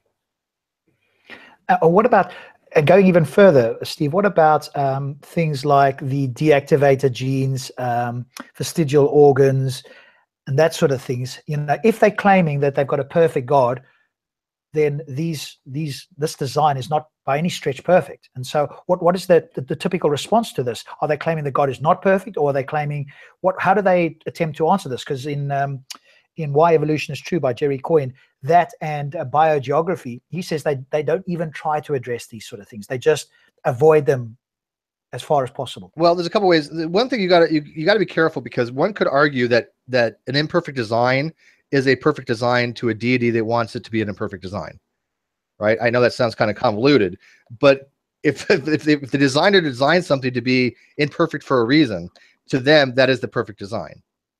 Now they don't know what the reason is, though, so they just who knows? Yeah, I don't know why they would do it either, but that would be a claim they could make. But when it comes to, like, for example, like you ever heard of the Gulab pseudogene? No, I'm not familiar with it. It was the gene that created vitamin C, and in humans is broken, and in the way it is broken is the same way it's broken through other species as well. It actually shows that there has been a lineage of this breakage, this mutations that existed. It's missing like what's called the promoter region, and and several exons. I think it's like exon 1 through 6 and 11, if I remember correctly. But it's missing these entire regions of the gene. Why would God throw in a non-functional pseudogene that's missing its parts, and then have similar missing parts in other species. And you can see it's the further back you go, the more constructive it is, the more it exists. The Gulab pseudogene is active in other species, right? And you asked about like vestigial organs, same thing. But creationists, they don't understand what vestigial means. They think vestigial means non-functional. And that's not what it means, and that's not ever what it meant. It just meant that we did not know what the function was. It could have not had a function, but that was not a prerequisite to be a vestigial. The only thing to be vestigial is we didn't know what the function was, or it has changed. Yeah, so the original function, it's no longer performing whatever the original function Correct. was like. Yeah. That's, and we have atavisms all the time. I mean, people are born with tails. yes, I saw that actually. Functional tails, not just adipose. That we're talking functional muscular cartilage, the whole 9 yards. And the reason for that is because we have the gene for tails, because we are related to all other monkeys, right? We are, and Aaron Ra actually, he was just on my show not too long ago. Even he for a long time said, you know, we're not descended from monkeys. We're not monkeys. But then he actually have ran into somebody who kind of argued clasistically that, yeah, we are monkeys. And I don't remember the technical reasons. But I mean, we are members. I think what is it? Circopithecida, I think is what it's called, or Streptococcini. I don't remember. But we are monkeys, right? We are apes, which are tailless monkeys. So we do fall into those monophyletic clades, and we do obviously have the genes from our ancestors, because as a monophyletic clade means that everybody that's in the descendants from the original ancestors are considered part of that group. So we are monophyletically apes and monophyletically monkeys. So we have the potential to have atavisms such as a tail. I mean, how else do you explain that? Why would God have somebody with a tail unless we were at one time had species that had tails? It makes no sense. Dolphins with legs. Sure. Yeah, dolphins can be born with legs. I mean, the homologies between whale fins and dolphins and things are very close to human hands. The bone structure is almost identical. Yeah. But of course, the other answer, which is not an answer, is that, hey, God just did it that way. God's mysterious. And of course, that doesn't answer anything. But again, some people could feel like, you know, that's satisfying. I don't know, but God knows. Yeah, I don't think it answers anything, especially when there's such a consilience of evidence, though. It's not just one branch. There are hundreds of branches of science, and they all agree with each other. There's not one branch of science that says, hey, you know what? This is an anomaly to the point where it makes all the rest wrong. It doesn't happen. There isn't anything like that. And the other big thing is that it's falsifiable, isn't it? If some evidence came up, the famous one with, I can't remember the fellow's name, or escapes me at the moment, but he was asked, so what would falsify evolution? Of course, he gruffly said, oh, well, rabbit bones in the Precambrian. So I mean, that's obviously, so there is something that can falsify. If something came up that you know went against evolution in some sense, then it could be falsified. So it's not, because again, another part of an inference that some people want to make is that, hey, it's like a religion, because whatever we either can't explain or whatever we explain, you guys just say it's an evolutionary byproduct, and therefore, you know, you just jump on anything. You go, oh, it's evolutionary. I'm sure there are things that we don't yet, because one of the claims is, hey, where do we get our rationality from? In their view, God just gave it to us. Boom, end of story. But you guys who don't have God, and meaning us, hey, well, how did you get rationality? Because rationality can't just come from a material, physical universe. It's non-physical. So how does it get here? And so you guys haven't got an answer. And if you claim it's an evolutionary byproduct, how, you know, you haven't got nobody knows how, if that happened. So there again, they're trying to attack it from that sort of point of view. Yeah, the person you think of, that was a Haldane that actually was the Precambrian rabbit. Haldane, that's right. Yeah. But here, you know, so here's the thing that I don't understand. All they're doing when they say that is they're making an assertion. They're asserting that to have rationality, it has to come from a rational agent, like a god. Yeah. Why is that? That is an outright assertion, but nothing to back that. There's nothing out there that says that rationality has to come from a rational agent. There's no linkage between those two concepts. Right. For them, the linkage is, hey, you guys can't explain it. And in fact, a few Muslims here go way beyond that and say it's impossible. Now they've got a burden of proof that I don't think they could ever meet. But they go, no, it's impossible. It's impossible for it to happen. in a naturalistic world. And so the only alternative, i.e. like the Hobbesian fallacy, the only alternative is that God must have done it. Boom, there we go. And that solves the problem. Well, I think you hit the nail on the head. These are fallacies, right? I mean, we may not be able to come to a conclusion about where these things come from, intelligibility, rationality, but we have an idea when it comes to things like consciousness, right? We see that consciousness is an emergent property. We understand that there's a mind-brain. I hate to use the word duality because people take me out of context, but we understand there's a distinction between the physical substrate, the material of the brain, and the mind itself. And it's a fascinating subject, something I know very little about, and I'd love to learn more about, because the mind itself is an amazing thing, and how we perceive the world, and the difference between like realism and idealism. Is the universe really what we think it is, or is the universe what we perceive in the mind? I mean, I've actually had discussions if things like the color blue exist. I've actually come to the conclusion that blue does not exist, believe it or not. The color blue just does not exist. It is a phenomenon that just exists solely in the brain. Now we can quantify it. We can say, okay, this level of wavelength, this frequency, this nanometer or angstrom, we're going to call that blue. But that's a quantification of the photon. It has nothing to do with the phenomenon we're observing. And so, does the universe even exist as far as what we perceive it to be? It goes to the more of the anthropic principle, right? So it's a fascinating subject, to say the least. But they're just making blind assertions. That's all. But do you go there with Christians, for example? What do you mean? Do you actually go to this level? Because I refuse to talk about evolution. I refuse to talk about all these things. I said, listen, this is, I'm not an evolutionary biologist, neither are you. Why are we talking about this? Let's talk about something interesting. Let's talk about the Quran. I don't go to these topics because I know that they can teach you, they can ramble on and talk you to death. I just find them fascinating, but I think what I like to do is, instead of like me kind of showing them some of the principles of evolution, because like you said, I am by no means an expert in biology. I took biology in college 25 some odd years ago. So, I mean, that's the extent of my biological education, except for what I've learned over the last couple of years because of my position in the great debate community. But I like them to present the argument, right? I like them to say, okay, well, human chromosome 2 is an fusion site. Okay, well, let's examine that. And then we kind of show them that what they're saying is incorrect. Yeah, but they don't go to this level.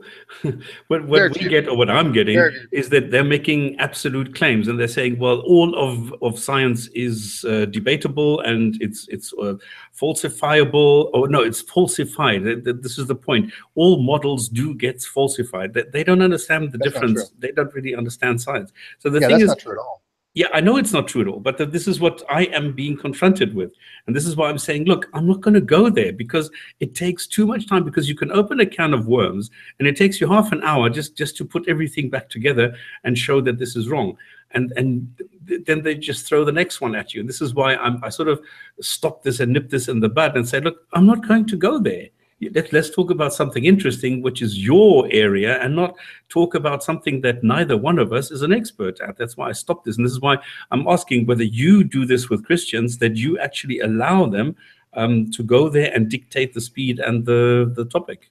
I do, because I think it has a detrimental effect to them on the long run, because we can shut down their arguments. Though I've never been presented an argument that I can't shut down when it comes to these types of claims, for the most part. But I agree with you. I mean, I do agree with what you're saying. But they're going to present these arguments either way. Now, I'd rather have them come to the great debate community and discuss these with experts, actual PhDs on these topics. And the people that listen and go, hey, who sounds more reasonable? Who's actually giving the evidence here? Because what we hear is, like you guys have been saying, all they do is give assertions or a gross misrepresentation. But I'll give you an example, an analogy, I guess, because what you said is completely true. The level they have to be at to even begin to have these kind of conversations requires a lot of background information, prerequisite foundational information that they don't have. It'd be kind of like for example, the other day I did a presentation on Taylor series, which is a type of mathematical things, Calc 2, Calc 3 level. Now, in order to get to that level, and somebody who's never experienced any math, can you imagine how long it would take to explain to them things like numbers integers, rational numbers, fractions, division, multiplication, binary operators, and then go into like algebra, then go into pre-calculus. And it would take them forever to get to the level where they would be able to understand things like a Taylor series. Right. And that's what I see happening when it comes to like biology or philosophy. They want to start at a level that's far beyond their ability. And you're right. It is impossible to jump into those conversations with them and get anywhere because they do not have that prerequisite background, and it would take forever to get them up to speed. Is that kind of what you're saying? Well, sort of. What I'm saying is if you allow the apologists to dictate the area and the speed, then they will go into this gish gallop and open so many things, and you need to collect them one by one, which takes a hell of a lot of time, and they're going to sidetrack because as soon as you made your point, they jump to the next one, and then you're going to start all over again. That's why I don't go there. Yeah, no, I get you now. No, I don't allow them to gish gallop anymore. I used to when I first started my channel, but no, now it's like one topic, one claim at a time. You don't move on until that's resolved, and they don't like that. They hate that. That just drives them nuts because they'll say something and they'll make a claim, and then we'll just start discussing it, and then they want to go down a rabbit hole, and I'll shut them down, and then they'll be like, "Oh, well, you just don't want to discuss the other thing." I'll be like, "No, I'm happy to discuss the other thing, but that's not the topic on the table right now." The funny thing is, especially on evolution, what I noticed is that if they sort of come and they make a claim, and then you look where the claim comes from, and it comes from the Discovery Institute or AIG or ICR. AIG, sure. Exactly. Yeah. I could tell you right now, stop. I can't even tell you the last time I've ever found a creationist that has ever came to me with an original argument. Yeah, this is the point. Exactly. Now, so it's the same situation. So it's like we are comparing notes here on different species or different specimens. It's very similar though. But I mean, are you in the GDC? I don't remember. Stop. Sorry, what? Are you in the Great Debate community? In the what? The Great Debate community? Not that I know of, no. Okay.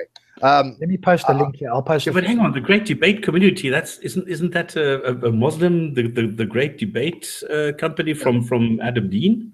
No. The Great Debate community is a community on G+. Please join there, guys, just as a thing. There we go. I've put it into both chats. Please join that Google Plus group there. That's the Great Debate community. Steve always posts, I think as far as I know, Steve, you post all your hangouts there. People can interact there, and I think you can join if you can.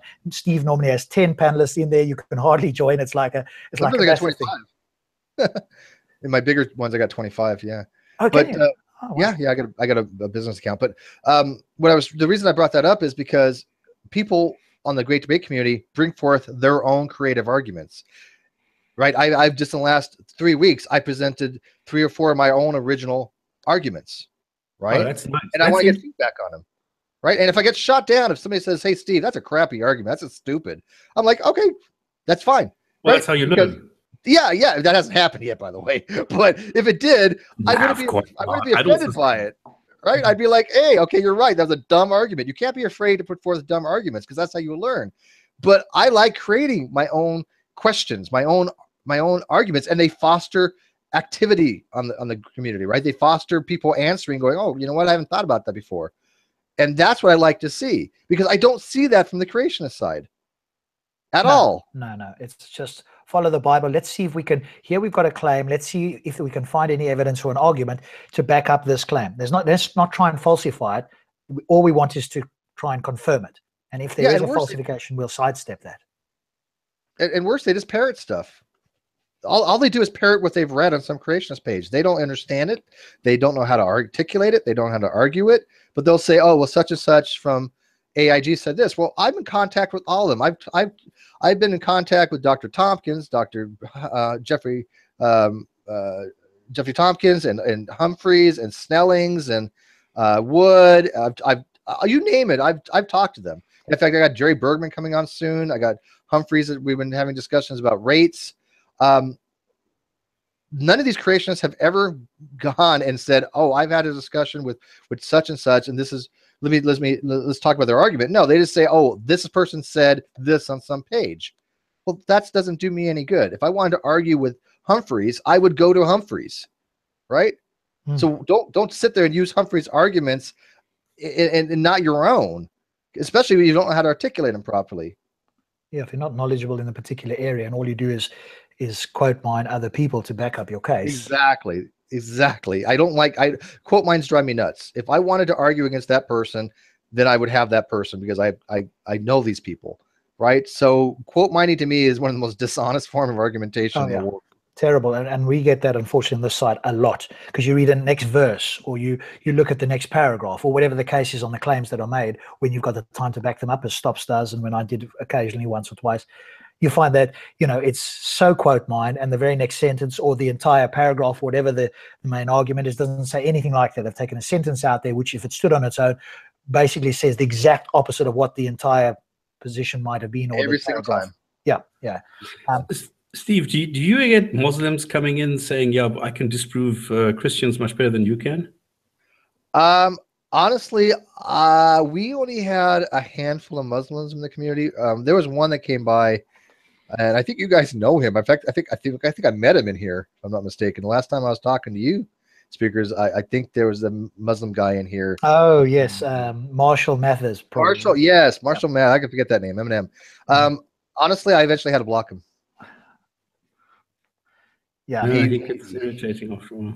He went off the deep end, and it was, it was not some conversations I want to have. He had a debate with Christian Anarchist on my channel, and he just ended up going to Looney Town, and I don't have the time or patience, right? Because I've noticed that Muslims are very good at dissecting Christians, and Christians are very good at dissecting Muslims. It's just that atheists are good at dissecting both. You see, this is the difference. They do tend to be better. I mean, like I said, I tend to side with atheistic arguments for the most part. Arguments from an atheist. Yeah, atheists. We're going to have that discussion one day. Yes, there are atheistic arguments, of course. Problem of divine hiddenness, problem of evil, evidential arguments. Yeah, but those are reactions. Okay, cool. No. Yeah, well, these are arguments against, obviously, these certain types of deities called, local atheism. Okay, no, those I agree with. Absolutely, yeah. Yeah. Cool. I want to do what it depends. Steve, you need to tell me when because we can talk for hours, and we normally finish this show anything from on my side here in the next 2 hours. So when you need to go, please say so. Obviously it's great to have you. I'm absolutely fine. I'm enjoying this. I appreciate you asking me to be on again. I'm flattered. And I want to give you time to speak.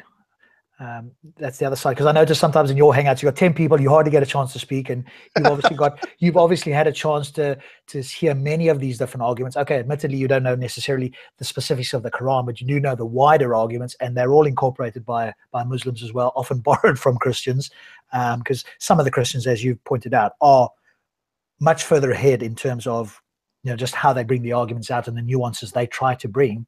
Whereas the Muslims in general are much more sort of generalistic, don't really understand the arguments, and when pressed on certain points, you can see that they haven't really understood it. Which is why I want to bring up the next one, which is it's been on. I've had this argument with.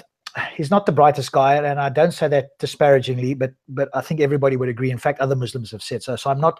This is not an ad hominem against him in particular, but there's a particular Muslim who, and not just him, there are other ones as well, who bring what they call the complexity argument in the following sense. Now, you may have heard of a better version, but I'll just give you what they typically say, and then you can respond to it. So in Speaker's Corner, this one particular Muslim will come along and go, he holds out his mobile phone and he holds out a tissue. And he says to anybody, he's tried this with me and others. I know Stops, but let's do this so that Steve can respond to it. I mean, I have, you have, everybody else, but I'd like to hear Steve's. Probably similar. I mean, he might bring something else. So he brings out a mobile phone, he brings out a tissue, and he says, which of these two are more complex? And again, most people, they don't ask any questions, which I think is a mistake. And they go, yeah, the mobile phone, because in their mind, there must be a lot of circuitry and so forth. The mobile phone is more complicated, more complex than the tissue. And then they go, well, the mobile phone had a designer, right? You obviously hear where we're going with this. And so, yeah, people go, yeah, of course. And they go, well, which is more complex now, the mobile phone or the human being? And now people are like, I guess it's the human being. Well, if the mobile phone had a creator, well, the human being's more complex, and the universe is more complex even than that. They must have had a creator. And you want to know the problems with this? Yes, your view of it. Yes. Okay. First of all, the problem with complexity is complexity, as far as I know, has no real quantification. The only way you could really measure things of complexity that I've seen anybody even try is in terms of what's called entropy, right? And entropy, for those who don't know, is basically the unused energy of a system, to keep it simple. There is nothing that says this is 5 more complex units than something else, right? So complexity is a relative thing. Now, when somebody says that something is designed, that it requires the designer, they're right. Now, one thing that Darwin gave to us was the ability to say things do look designed, but there's a reason for that. They call it teleonomics rather than teleological. So the proponent of the God claim, somebody that says, okay, this is designed. Human beings are designed. I'm okay with. I don't run from these words, and I tell other skeptics or atheists or agnostics or whatever. I don't think we need to run from these words. I don't think don't run from words like belief. Don't run from words like faith. Don't do like Aaron Ra does and says, things like I don't take anything on faith or I have no beliefs. I think those are really unsound positions to take. Don't run from the word design. If you want to say the hand as a prehensile thing is designed to grip things, that's true. It is a prehensile object that's designed to grip things. So the question then becomes, what is the designer? Well, in a teleonomic position, nature is the designer. Nowhere does it says that these have to be intelligently designed by an intelligent agent. That's something that's not related to each other, right? Because we see certain things. We'll say, okay, look, well, for example, I used to work with turbines a long time ago. Okay, sure, turbines are physical. They've been designed by an intelligent mind. All intelligent minds we've seen has a physical substrate, right? We've never seen a duality such that the brain and the mind have been separated, right? Which I think would be a really good thing for supernatural. If it ever existed, that would be, to me, evidence of it. But we've seen turbines created by a mind, right? A human. And people use this complexity argument for something called ATP synthase. They'll say, oh, ATP synthase is a turbine, which, by the way, it technically isn't. A turbine converts fluid energy into mechanical rotational energy, which a turbine doesn't. ATP synthase doesn't do. It runs off of what's called a proton gradient, not a fluid. But they say, oh, look, it looks like a turbine. What's that? Or the other way around. Or we can go both ways. An ATP synthase can actually go both ways. It can actually produce ATP synthase, or it can actually use ATP synthase to increase the proton gradient, right? But it's more like a rotary engine, more like a rotary motor. But they say, oh, that has to be designed. Okay, fine. It's designed by nature. No, it has to be designed by a mind. Well, wait a minute here. Have you ever seen a disembodied mind create anything? No. So that's a false analogy. It's called a fallacy of decomposition, right? Because we've never seen a disembodied mind ever do any of this stuff. So fallacy the analogy doesn't work. Decomposition? Yeah. I've never heard that one. I think it goes by another name too. Fallacy of parts. Okay, new to me. Great stuff. Thanks. Carry on. It's just the opposite of the fallacy of composition, right? Fallacy of composition is basically saying that if the individual parts have a particular property, okay, that one is clear. Yeah. Yeah. So the fallacy of decomposition is the opposite. Okay. So. Okay. But yeah, it's a false analogy, right? So when they say, okay, the universe is designed, all you got to respond is, okay, I accept it as designed teleonomically. Yeah. Now they won't know what that means because very few people understand words like teleonomic or teleological. But then you explain it to them. You just explain to them the difference between those things. They learn that way. But most of these people that run these complex arguments, these IC arguments, because it's called irreducible complexity, they aren't aware of these terms because where they learn them from is things like from Michael Behe, right?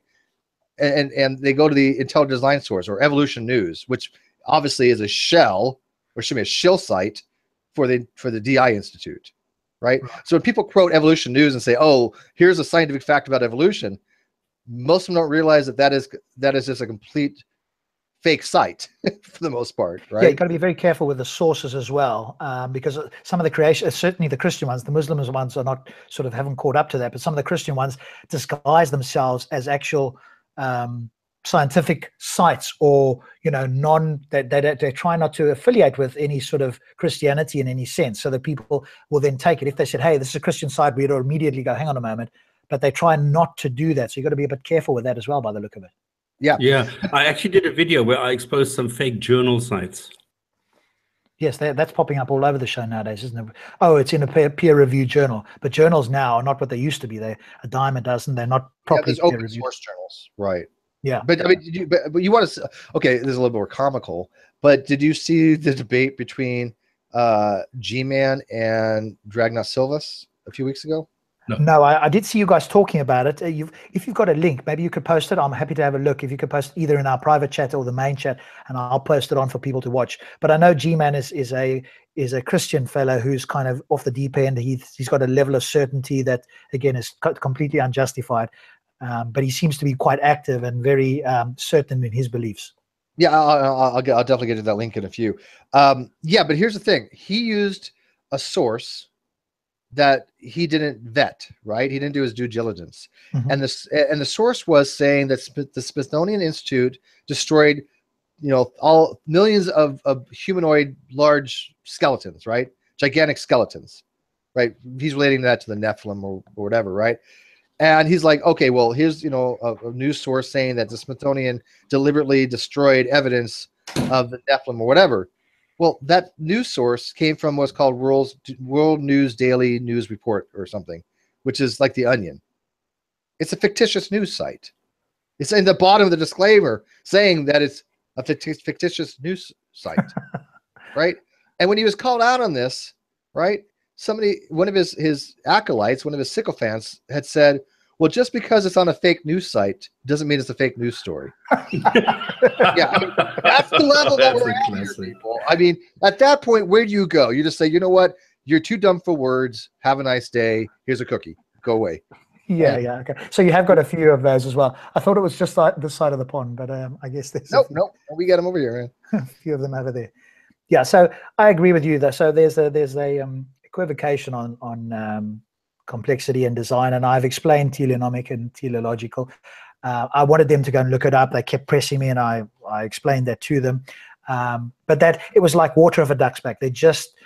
My explanation, I could have just said gobbledygook. It didn't matter to them at all. This particular Muslim in particular, he felt like he's got an unfalsifiable position.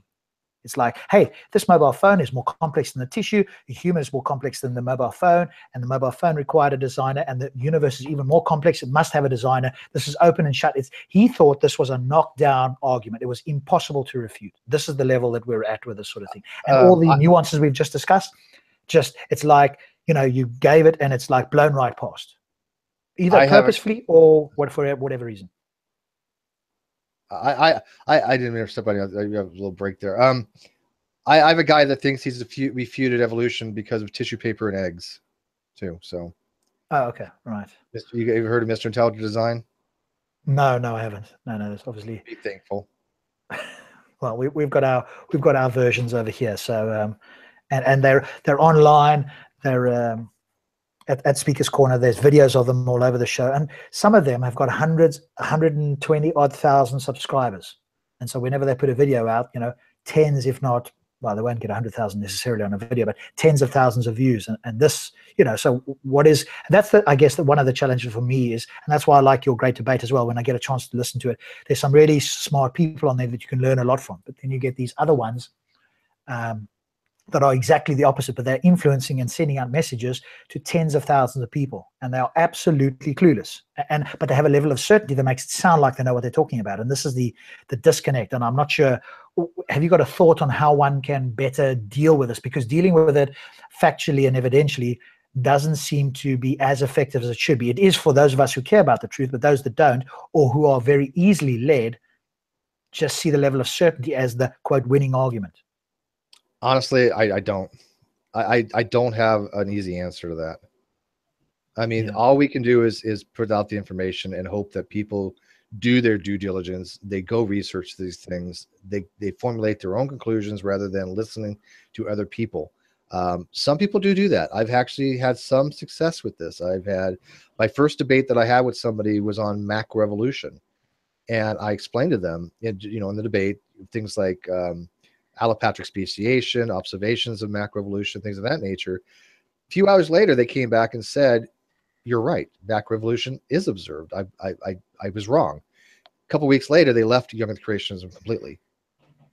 Wow. And this was somebody who was a rabid young Earth creationist that I was like, okay, you really want to debate this? I like you, right? I like the guy. And I'm friends with him to this day. He was one of my trusted, friends. And I was like, because I like you, I'm going to have a debate with you.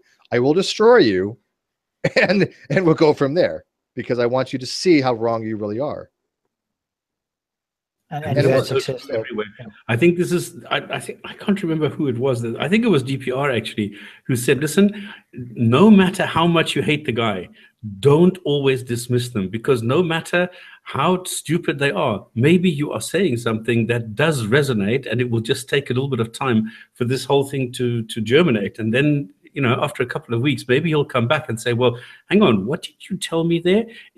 Can you just run this by me again? And all of a sudden, you've made an impact. So this is why I always try to not be, take it out on people and say, listen, I'm going to block you forever and ever, amen. But I am prepared to go back to people and listen to them after a couple of weeks. No, I think that's wonderful. But my only rebuttal to that is there are certain people that just want to troll. Absolutely. At that point, I don't give them the time of day. They're blocked, and I don't want to deal with them because I know they have no honest inquiry. Yeah, we've got a Christian here in the chat who's doing exactly that. Yeah, you can't save everybody, right? The problem is, if you spend the time invested in the trolls, and the people that you can reach are missing out. So you just got to sacrifice. I know everybody wants to go, okay, we believe that we have the truth, and some of us will even actually say we know the truth. For example, like, I know evolutionary theory works. I have that knowledge. I make it as a knowledge claim because I can back it up. But we all want people to agree with us. It's just human nature, I think. But I want people to have true beliefs, right? I don't want people believing that 2 + 2 = 5. Yeah, but then but the guy comes with a KCA, and you've heard it 50 million times, and you just want to groan. They come with a what? The Kalam argument.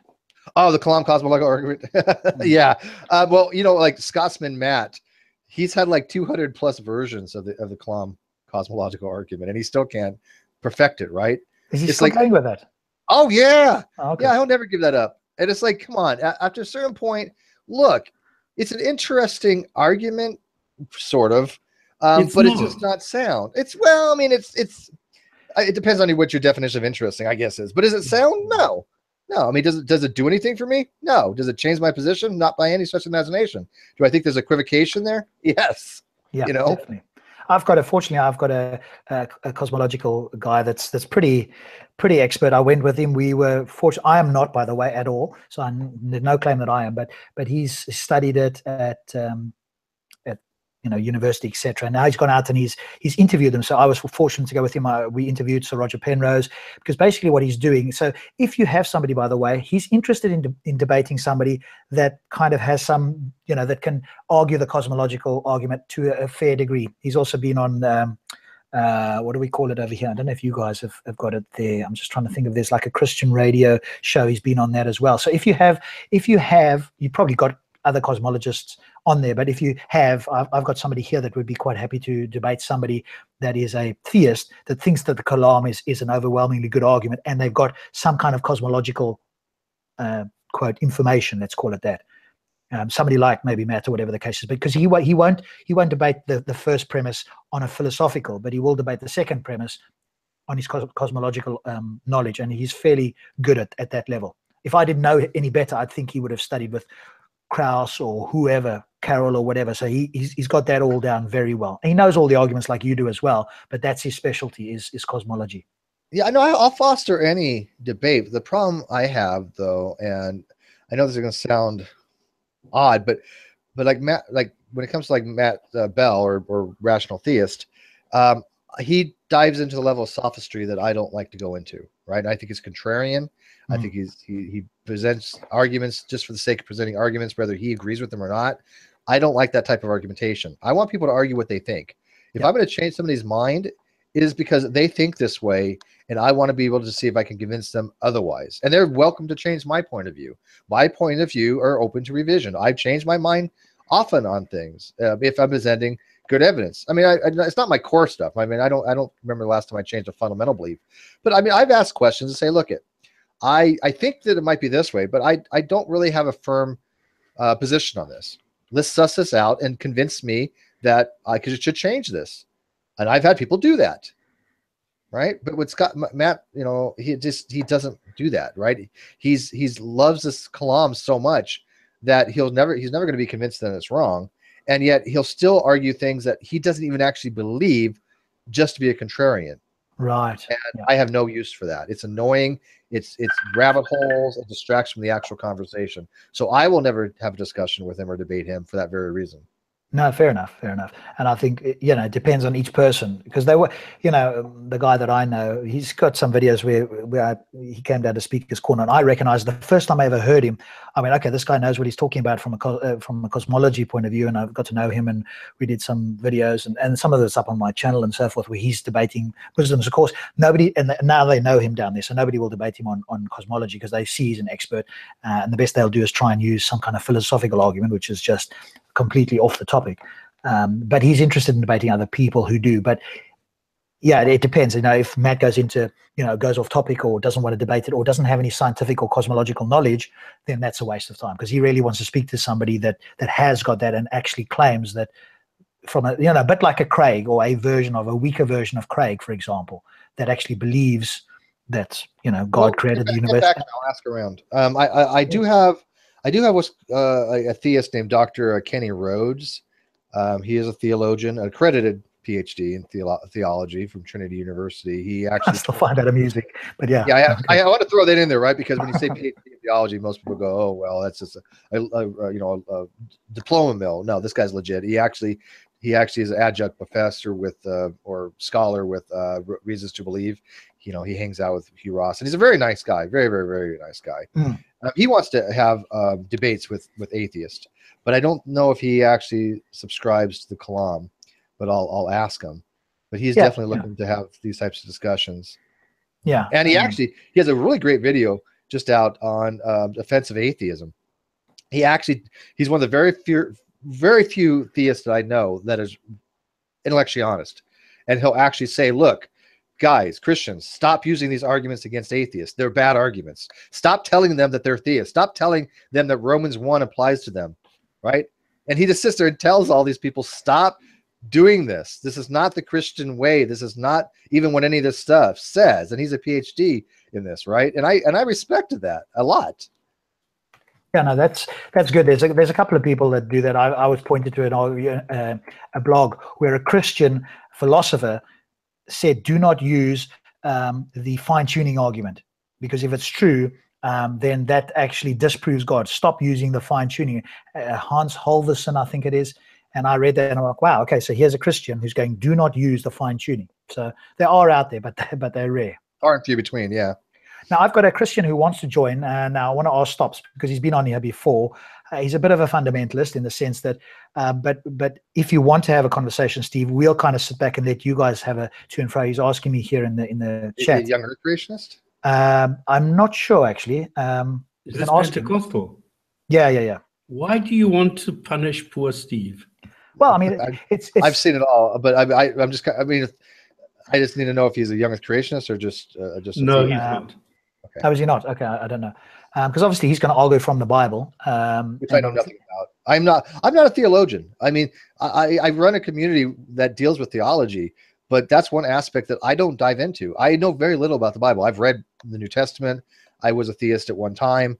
But I am not somebody who's well versed enough to have a conversation when it comes to biblical inerrancy or biblical historicity. I don't dive into any of that. No, but I mean, you could still argue with him, or you could have, when I say argue, you could have a discussion with him, because he's going to make certain claims. Now, you can claim it in the Bible. We can all look it up. So you don't have to be. So again, I don't think he's going to bring that sort of more advanced claims. It's more a case of, hey, I believe, you know, God is true, or Jesus, the Son of God, and we can all evaluate that, or you can, if you like. No, I don't mind. I just don't know how much I can add to the conversation. It's not an area that I really read up on that much, right?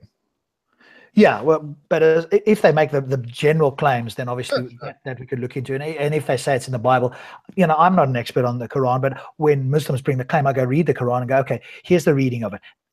Does it say this? So it was in the chat, actually. So before we bring you in, somebody in the chat goes, and Stops and I have talked a lot about this, and obviously it's the first time you've come on here officially, but, some Muslims, and not all of them, but some Muslims claim that the Quran has got scientific claims. They're very careful not to say it's a book of science. Most of them step back from saying that. They always say, haha, it's a book of science, thinking that that's quite a smart argument or an assertion. It's not a book of science, it's a book of signs.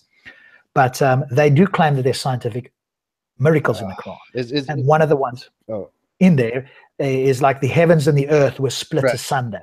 Which one? I'm sorry, what? The heavens and the earth were split asunder. And this, for them, matches the Big Bang Theory. Yeah, as an example. And the heavens stretched forth and all that. Yeah, that's called a concordance approach. I just think it's absurd. I know that General Han Solo takes that approach, although he does scholarly work on it. I gotta admit, he's not a nut job or anything like that. He does good scholarly work. I mean, I love General. He's just a great guy. I mean, seriously, he's one of the best theists I know. But when people use those arguments, and even he, I think realizes there's limitations there when they say split asunder and stuff like that. These are very, very basal statements, right? They're just basic. They don't really inform of anything. They don't predict anything. They don't explain anything. Well, and it's worse. It's Earth part of being the Big Bang. Earth has nothing to do with the Big Bang, though. Well, that's what the Quran claims. No, the Quran's wrong.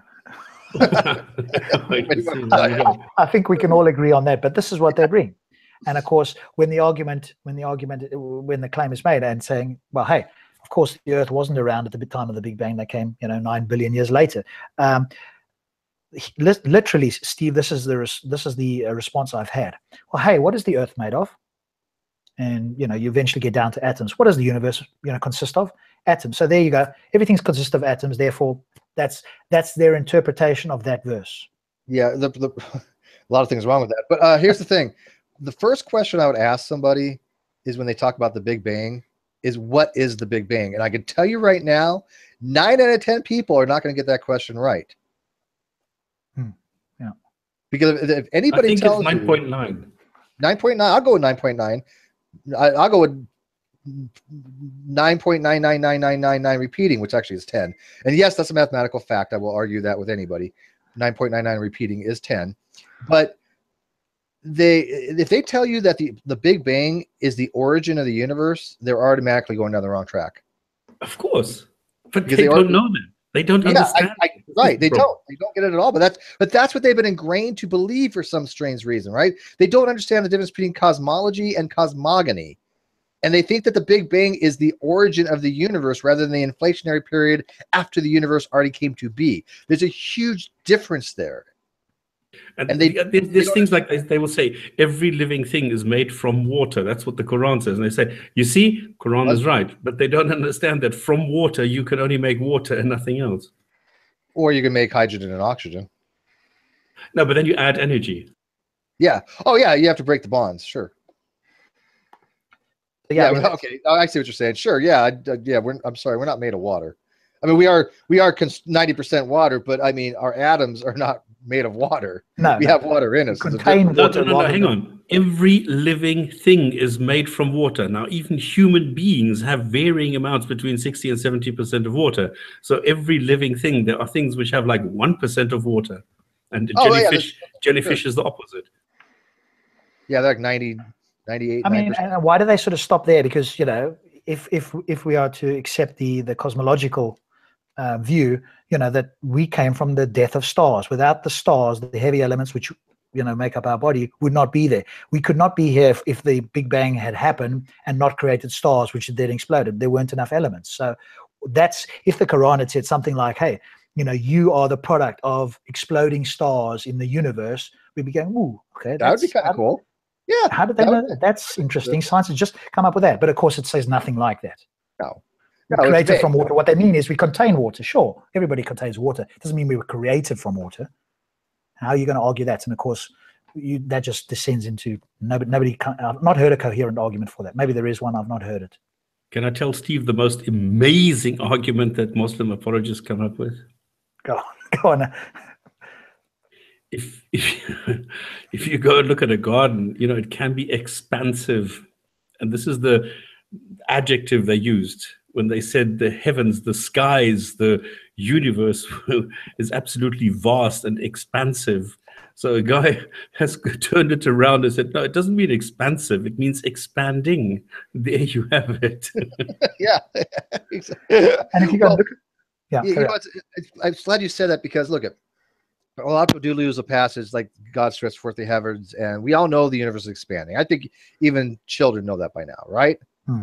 But it wasn't until a decade or two ago where we found out not only is it expanding, it's accelerating, right? Which we had no idea. You would think that the universe would be slowing down, right? I mean, that's the general consensus for the longest time.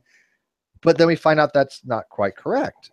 Now, the Bible doesn't take that into account. If the Bible would have said, God stretched forth the heavens and is expanding at a faster rate, and at this rate is this number, Hubble's constant or whatever, I would be like, wow, that's pretty impressive.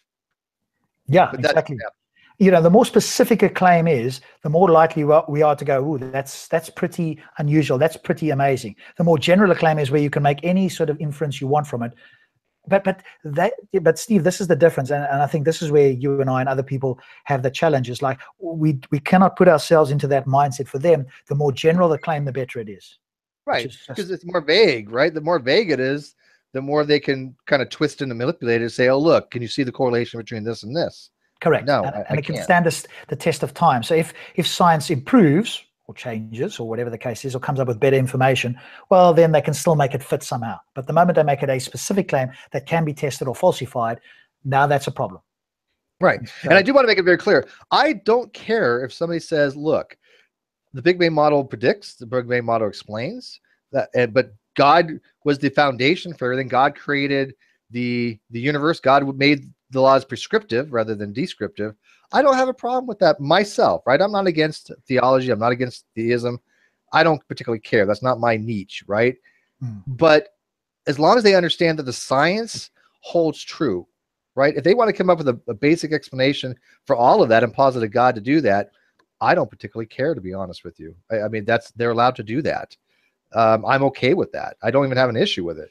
But my issue is when they say none of this ever happened because of God. That's when you're like, okay, that's just, now you're in the land of bullshittery. Yeah. Well, I'd probably go a little bit further than you, in the sense that if it was a deistic type of a God, then I'd be in a similar, you're making a claim, we don't have good evidence, whatever. When it becomes a theistic God and there are implications that this God is sent down, and there is problems if you don't follow it, then that for me is a challenge. I agree with you there. There are obviously, when you have a theistic approach, or especially classical theism, you do have religious overtones that do migrate into society that are problematic. I do totally agree with you on that. I am saying more of a deistic type thing, or especially what's called an aesthetic deity. An aesthetic deity is a deity that created the universe just because it's beautiful, which is a very hard deity for me to falsify, right? I don't think it's even falsifiable, but people that say, oh, I'm an atheist, I don't believe in any kind of God, I've never heard their justification for why that particular God can't exist. It's a very high threshold for that particular deity. Yeah, only in the sense that you'd have to give some attributes or some information about the God. What is that? Because are they referring to the quantum vacuum from which the universe could have sprung into existence, or are they referring to something that has intelligence, a will, etc., and decided to make this? And if so, what are the attributes of that? So that would be some of the questions I'd probably ask somebody like that. And if outside of the universe, then I would reject that claim unless you had evidence for it. So I guess I could. It depends, But interestingly enough, I've said it on the show, and I've said it many times. There is a version of a God that, if it were true, I would want a relationship with. But it's none of the theistic gods that we have ever talked about on this show. So there is somebody that claimed to have spoken to a God, and if you read the book, it's in a sense it's a deistic God, but it's personal in the sense that it whatever you want to call it, answers the questions in what appears to be a coherent method, and doesn't come into any of the moral or other problems that I notice most theists have. And so, I'm open to that as well if there were. But again, there's a threshold that we need to that needs to meet in order for us to believe it. But I'm not against it in principle. But I am against the theistic gods that have what I would consider immoral and irrational. No, I totally understand that. It sounds like it's something along the lines like some kind of universal panpsychism or something, or a pantheistic type deity, where the universe is God, right? I'm okay with that too.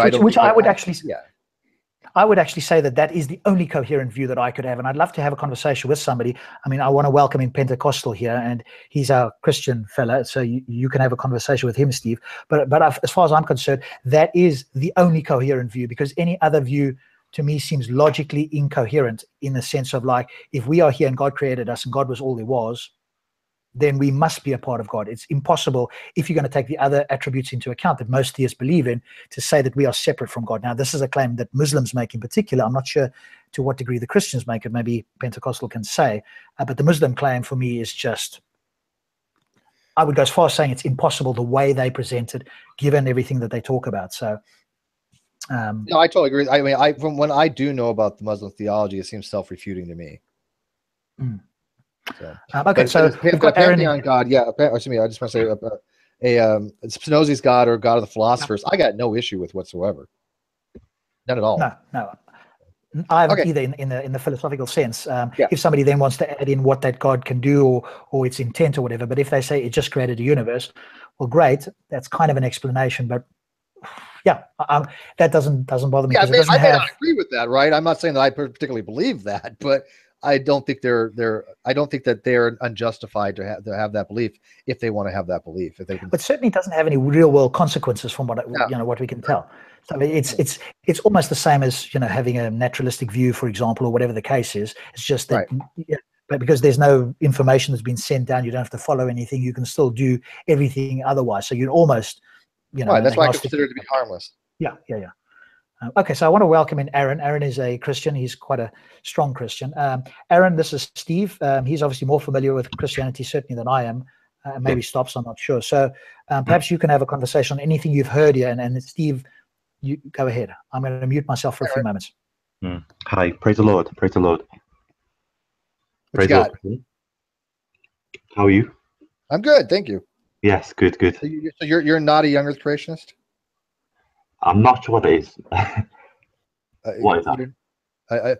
A young Earth creationist is somebody who believes that the Earth is 7,000 years old. Oh, right. Yeah, I believe that. Okay, so you do believe the Earth is 7,000 years old? Yeah. Oops, my mistake. Sorry, I got it wrong. You lied to me. Steve. Our relationship is over. Stop. You lied to me. So, Aaron, you and Steve have that conversation. Steve might be able to share some information that you might not have heard before. Go for it. Yeah. Sure. Do you want me to do an internal critique of your thing, Aaron, or do you want to do one of mine? I don't mind either one. Well, I go by the Bible, and according to the Bible, the Earth is about between 6,000 and 7,000 years old, according to our scriptures. What part of the Bible says that? It doesn't say, but when we look at the timeline of the Bible and when it was written and the prophets, and we add it up and we calculate it, we can come to the conclusion it's about 7,000 years old. Who did this timeline? We look to the scriptures when they were written and the prophets, and we go by the date and the timeline. But you know who actually did the timeline? Do you know his name? No, it's done by obviously scholars. No, it was done by a guy named Usher. Right. Okay. And the way he did his chronology was to actually skip generations. If you actually look at the generational genealogy of the Bible, it doesn't actually mean that each person begat the literal son. There's many generations in between. He actually got to the point where he got it down to, I believe, that the Earth was created at 9:30 on a Tuesday. Right. So that it is not scholarly work. He was trying to force the genealogy to his position, and then that was ran with by a person called Ellen G. White, who started the Seventh-day Advent Church. Yeah. There's nothing scripturally in the Bible that says the Earth is 7,000 years old. No. Matter of fact, in Genesis, the 1,000 years in one day, as you may know, the word Yom. Are you familiar with that?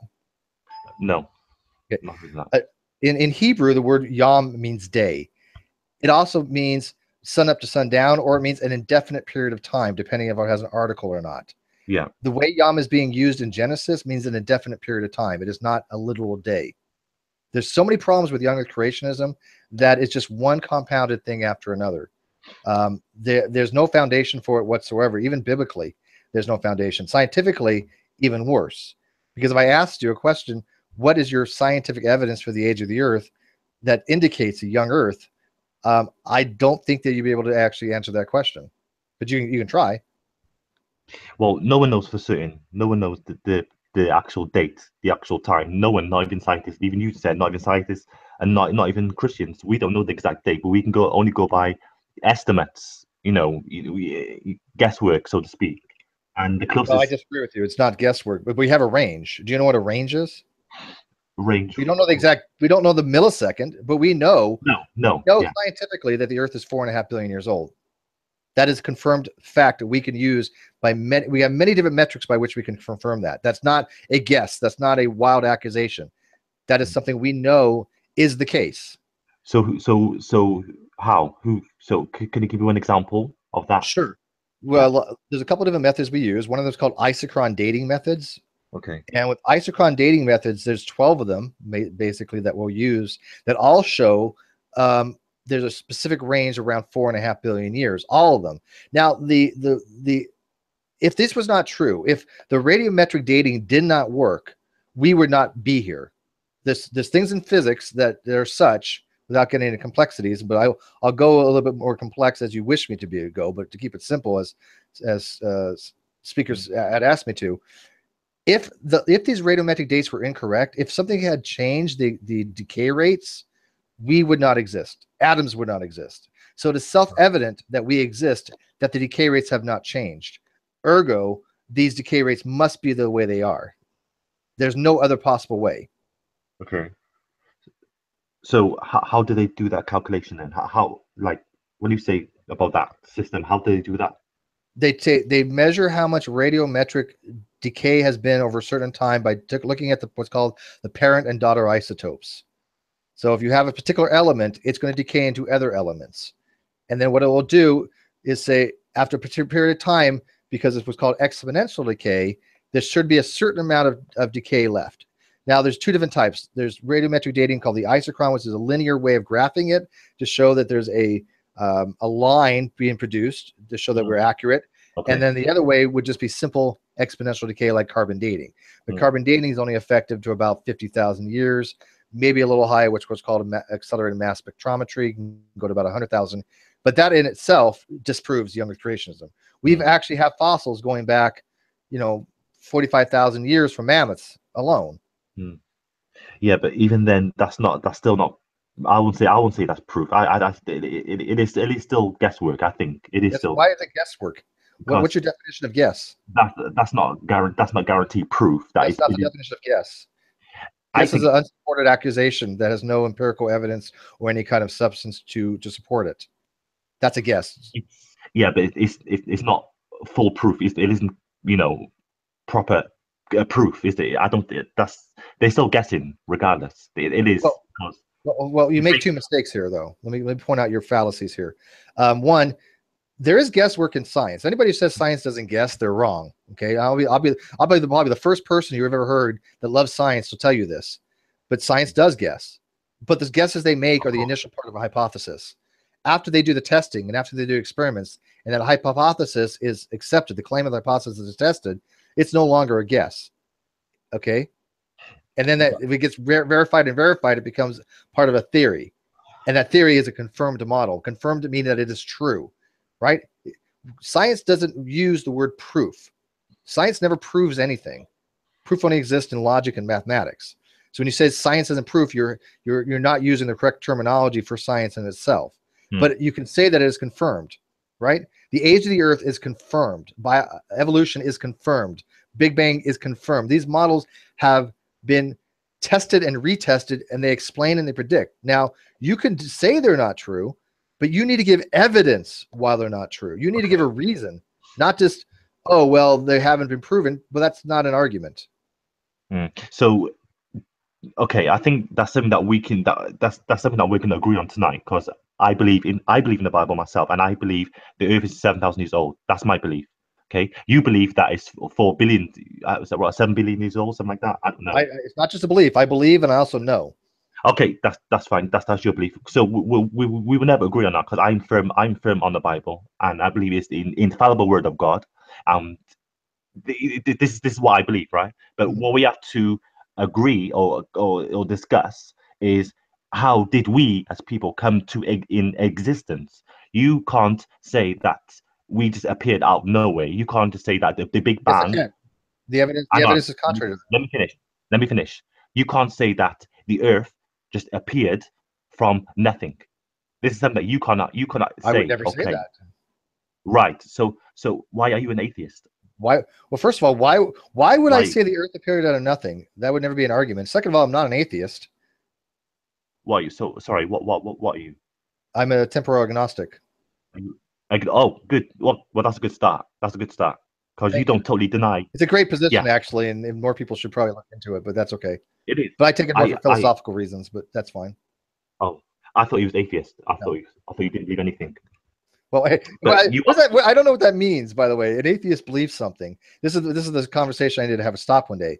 In philosophy, atheism is a belief. It is a belief that gods do not exist. Yeah, that's like a catch-22. It cancels the whole thing out, because you can't say you believe something but then you don't at the same time. It doesn't work. You either believe or you don't believe. No. Atheists don't believe. I think you have a misconception here. If you believe, right? If I make a proposition, I believe, or excuse me, gods exist. I can either assert that proposition to be true, I can assert that proposition to be false, right? So if I assert it to be true, God exists or gods exist, you're a theist. Okay. Right? If I reject it and I say gods do not exist, that's an atheist. I believe God. If I say I believe gods do not exist, if I say that though, if I say I believe gods do not exist, I also at the same time don't believe in gods. But you have the null hypothesis. I don't know.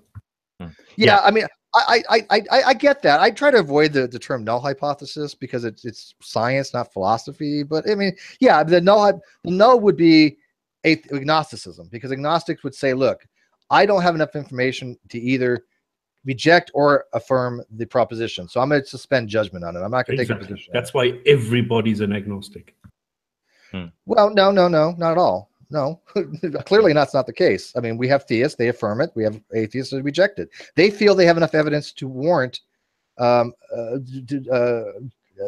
a truth value to the proposition, right? So it's not a belief? Of course it's a belief. Yeah, but then it can't be knowledge.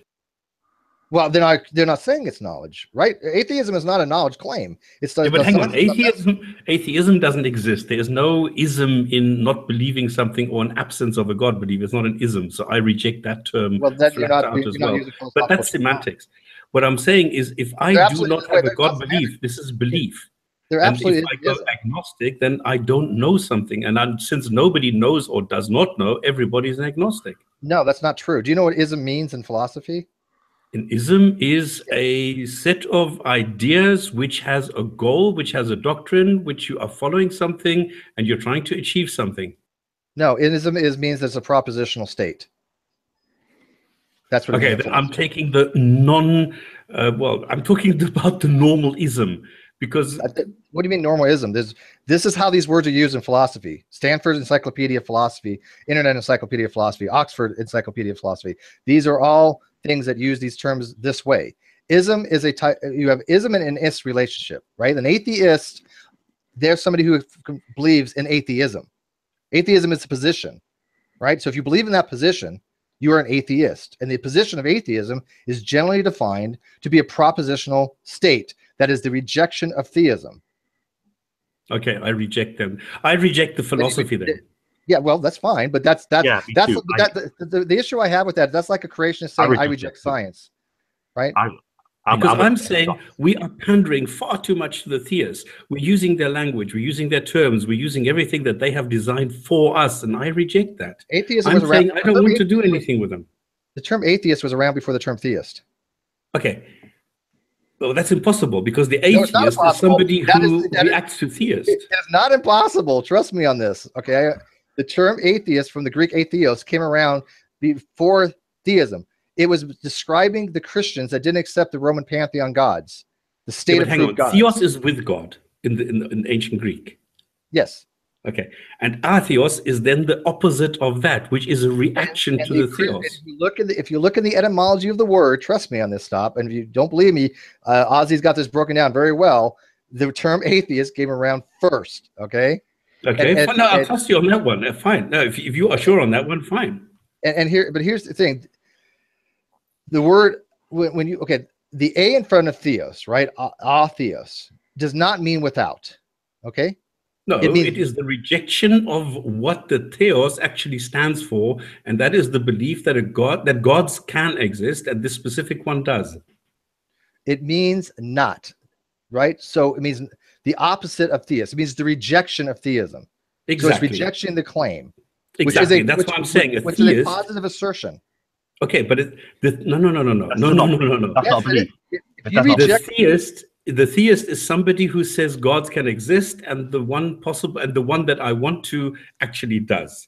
And this is that not a theist? A theist will believe there's two types. There's a couple of different types of theism, but there's classical theism, which is a monotheistic approach, right? That there's a personal God that interacts with humans. That's what I'm saying. Exactly. Okay.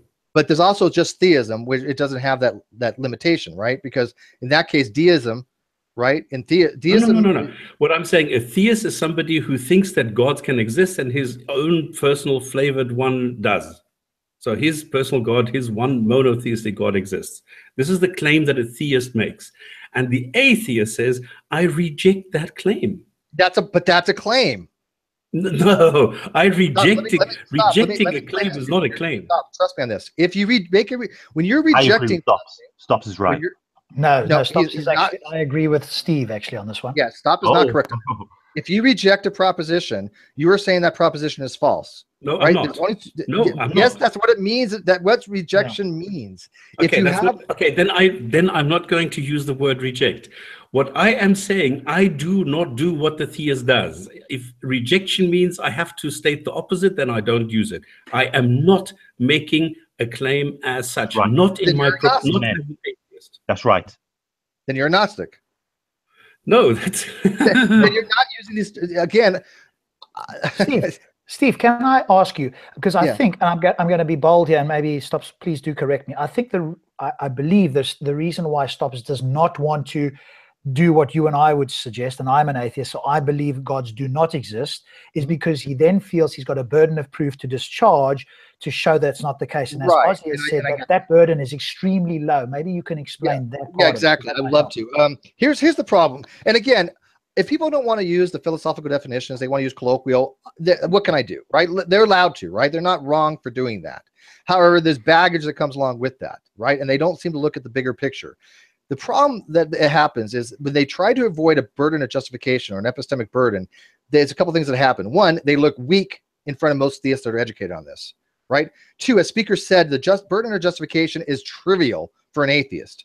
It is a lot easier to discharge your burden of justification for atheism than it is for theism. If you want to disprove theism, why not take that burden of justification? Why not own it, shove it in the theist's face and go, look, I am an atheist. I believe gods do not exist. Here's my justification. And you're done with it. You now have the upper hand on that theist. To try to avoid a burden of justification is what Ozzy likes to say, playing hide the ball. Because a theist can do the exact same thing. It's called mirroring. And if you don't allow them to, it's special pleading. A theist can say, I do not believe in the non-existence of gods. I am not making a claim. Okay, I maintain I'm a little bit more nuanced than that. What I do is I go and say, I am not playing the theist game. I am not going along the lines that they have dictated for me. I am a person who says, I am not influenced by the belief in dragons, Nessie, or gods. I am completely neutral to all of them. What I am saying is anything that exists has to be demonstrated. Anything where somebody makes a claim, I absolutely require evidence. Otherwise, I will not believe it. I have beliefs which I take without evidence, and if I find them, I will then suspend judgment. If somebody says, yeah, but hang on, you're believing this without evidence, I will then go and say, oops, okay, I will take the hands-off approach and say, I do not know. And that is the way that I do it. I'm not playing the theist game. I'm saying I am completely neutral. I'm not taking a position. I'm not having a stance. I am in my person somebody who does not know that a God exists. If somebody goes and demonstrates a God, that's cool. If I don't believe that a God exists, in my capacity as a non-believer, as a person, I will definitely say I am 100% sure that there are no gods, and I will argue my case. I've done so. I've done a video where I've explained exactly what the reasons are that there are no gods. There can be no gods. But I am not doing that. Okay, wait. Non-believer. One sec. You just said there can be no gods, right? Right. Okay, that is a hard atheist position. No. That is a belief claim. No, that is a hard person position. Stop listening to me here. Trust me on this. You're making. No, I'm trusting myself on this one because well, I've been there. I've gone through all. Steve, I've been there. I've gone through all this. I went there. I said, I'm going to go to be an atheist. And I am on a scale, a hard atheist, soft atheist, and a little bit of this, and I'm an agnostic atheist. I've been there. I have rejected it. Okay, let me try to break this down for you. If you are saying the state of affairs of the universe is such that the universe is devoid of gods, you are a hard atheist. That is exactly what it means ontologically. Okay, not for me. Well, then you're not. Then you are making up these terms as you go along. Okay, fine. Then that's what I'm doing. Okay, that's I can argue my case. Because it's impossible to say that the universe is devoid of gods, that I believe gods do not exist, and then say you're not a hard atheist. That is literally what it means. Okay, I'm saying it literally does not mean that. Well, then you need to find a source for that. Stops on what basis? On what basis are you saying that? Because you seem to be the only person saying that. Yeah, I've never heard anybody ever say that before. As soon as people start thinking about it, they agree with me. It's just that in the first moment, people will say, well, hang on, you have this position. And if you are an atheist, then your position is that. And I'm saying, no, I do not have a position. I do not have a stance. I don't have an opinion. I have absolutely nothing. And that is what atheist means in the literal sense, because I am without a God. I do not have a God. You're using Aaron Ra's philosophy rather than actual philosophy. I don't care what other people say. This is the way that I argue it. This is the way that I have come to the conclusion that this is the way that it is. Stops. Could it be that you're mistaken? Yeah, absolutely. Okay. So what would it take for you to accept that your position is you are, if we were, either it's a fringe position or it's a position you've made up on your own? Because when you talk about this person thing, nobody I've ever heard of in an entire world that I've ever listened to uses that the way you speak about it, like I'm a person and this is a different thing. So you're kind of making up something here. And it seems to me, and we've talked about this, that you don't want to discharge the burden of saying, I do not believe a God exists, because then theists are going to ask you to prove that or to show it or to demonstrate it. And that you want to avoid at all costs. No, that's not the case. If you start thinking about it, you will come to this conclusion. Because I've thought about it for like 10 or 20 years. And this is the conclusion that I've come to after thinking about it for so many years, that I will not do certain things according to the norms that other people are dictating. But I am saying this is the conclusion that I have come to. If I label myself as atheist, I'm going to go that it's a belief, a non-belief. It is the belief that God exists. It is the non-belief that God exists. And if I have a non-belief, this is not making a claim. Okay, first of all, that's not any type of atheism has a burden of justification. That's an epistemic fact. You can accept it or don't. I don't care. That's an epistemic fact. But here's the thing: if I say, if you agree, if I say I believe gods do not exist, that is a claim. Absolutely. Okay. You don't think that statement is true? Of course, it can be true, yeah. Okay. So you would say, I believe gods do not exist. Sorry, say again? You would say, from your perspective, quote, I believe gods do not exist. Hang on. Are you talking about me as the person or me as the atheist? What's the semantic difference? It's not a semantic difference. It is what are we talking about at the moment? Because if you're talking to me as a vegetarian and you're asking me a question, then it depends whether you're talking to me as a vegetarian or asking me in my capacity as something. I'm asking how you want to take it. Would you say, I believe gods do not exist? Absolutely. Then you're a hard atheist. That's what No, it means. if you're talking to me as an atheist, I will not say this. So you're schizophrenic.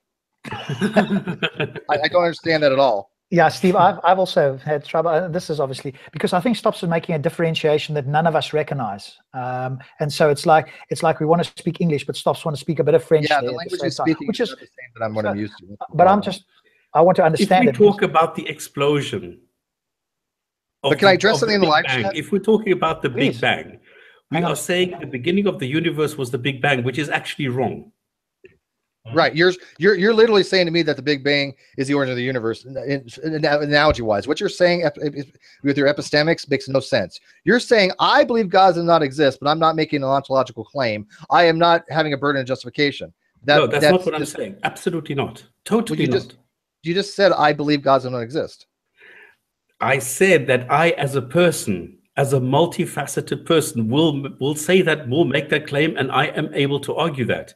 But if you talk to me more specifically, and you're boiling it now down into a discussion about gods, where I am not the general person looking at 15 million different parameters. Now I'm only looking at 2 parameters, and that is a God exists or does not exist. Okay, okay. Here's the, and I'll get to the live chat in a second because there's a very interesting argument they're talking about, and I don't think they understand the ontological difference between an argument for God and something like Santa Claus or Loch Ness Monster. If I don't get to it, you can go read mind you, JnT's, or I think it's what's his name? It's an argument against Russell's teapot. It's very good, but it explains the differentiation. But I'm going to try to get to it. But it's called a false analogy to say why you warranted to justify that you believe that Santa doesn't exist, but you don't believe God does not exist. That's a false analogy in philosophy. But anyways, let me get back to this real quick. When you're making a statement about what is reality, what is the ontological state of affairs of the universe, okay, that is what the question of theism and atheism go to. Okay, what you're trying to do is you're trying to say, on one hand, I am saying I believe God does not exist, but on the other, I'm only this kind of atheist, and I don't have a burden of justification. You're playing 2 sides of the fence. That is intellectually dishonest. Yeah. Okay. I agree on that point. Okay, Now, I don't see it. Now, well, I'm gonna try to explain it to you here. You were talking about 2 ontological states, right? God exists or God does not exist. We all agree upon that? Mm-hmm. That's a simple dichotomy, right? There's no other way that could be. Now, cool. How you view that is not dichotomous. Okay, beliefs are not dichotomous. I'm not saying that. Okay, so if I say that I believe God exists, you agree that's a theist making a claim, right? Mm-hmm. Sure. Okay. Now, there's no difference between that and you saying, I believe God does not exist. They're both claims that are saying this is the way ontologically the universe exists. Okay, and I'm saying that's not the case. Well, then you're wrong. Okay. But Stops on what basis are you saying that's not the case? Because I'm saying I don't know. Well, you do know. If you say I believe this, if I believe X, you're not saying I don't know. You can't resort to retreating to the agnostic position, right? And soft atheism is basically logically indistinguishable from agnosticism. Okay, that's something I actually want to talk to you about, Steve. So maybe we'll come back to that because I want to understand that one better. I just wrote kind of a proof on that in prose, not a formal proof, but I mean I kind of explained that logically, if you look at the actual logic of soft atheism, it is indistinguishable from agnosticism. The only difference that I have as my argument is that epistemically they are different for the reasons why you hold a particular position. Okay, so let me ask you this then. For me, when I was listening to Delahanty and to others, and maybe it's not Ozzy's position, and so you can correct me, Gnosticism and agnosticism go towards knowledge. So if I do not know, and most of us in this panel here do not know whether a God exists or not, we believe, in Aaron's case, he believes a God exists, and we do not believe a God exists, but we don't know either way. So we're all agnostic from a knowledge point of view, but we all have a belief, which is either how can you? Yeah, there's a lot of problems. There's a problem. Matt Delahanty has changed his viewpoints a lot on this, especially from talking to Ozzy, and especially from my talks with Ozzy as well. Mm-hmm. In fact, I'll get into this in a second, but agnosticism and Gnosticism are two different things. Gnosticism is a type of second century mystic belief system. Okay, it is not to be confused with agnosticism. Okay. Now, it has been co-opted to mean knowledge in this newer movement, right? Agnostic would be somebody who is unsure, then agnostic is not claiming knowledge. I am okay with that colloquially, but that's not what these words actually mean. Gnosticism meant hidden knowledge, or meant, like I said, a very specific type of mystical belief system, right? But here's the thing: agnostic atheism, from a soft atheist point of view, somebody who just lacks a belief, is nonsensical. Right? The reason for that is pretty simple if you think about it. And even Matt Dillahunty recently just explained this. He just came around after talking to Ozzy and a few other people. And Ozzy has a video on this, and he actually credits me in the video description, which is very nice of him.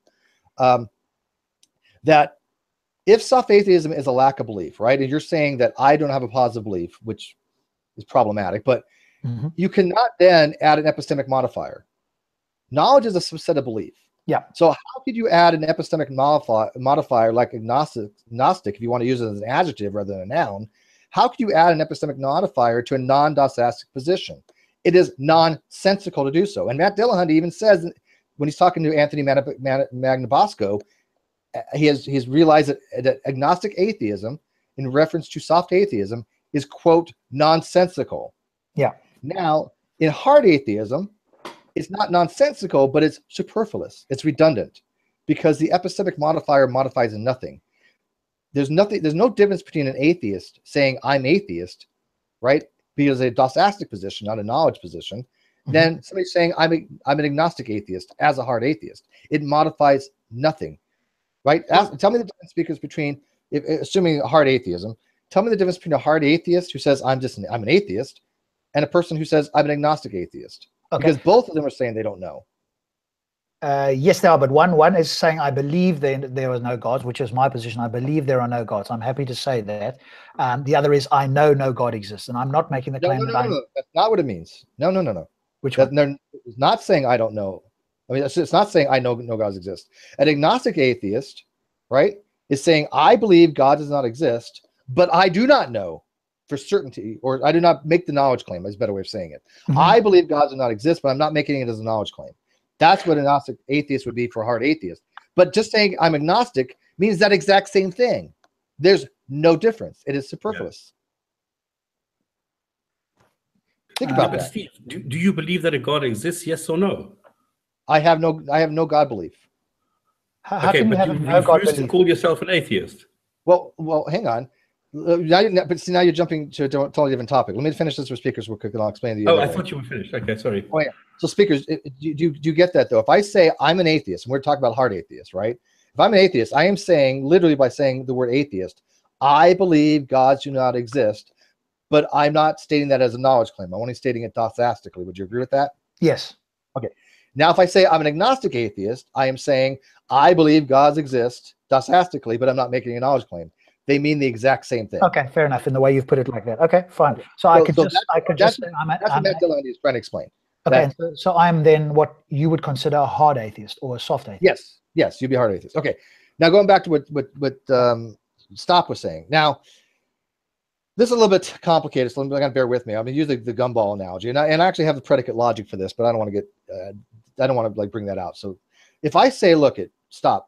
I love the gumball stuff, right? Matt Dillahunty uses it. We all use it. So I have a jar of gumballs. They're quantified. Okay, there's not broken ones, right? I'm not trying to be a trick question. You agree ontologically they're either even or they're odd, correct? I made a video about that. Yeah. Okay. Now we're gonna say that even would be theist, odd would be atheist. You okay with that? Sure. Okay. So God and this is in the hard perspective. So either God exists or God does not exist. Same thing, right? Okay.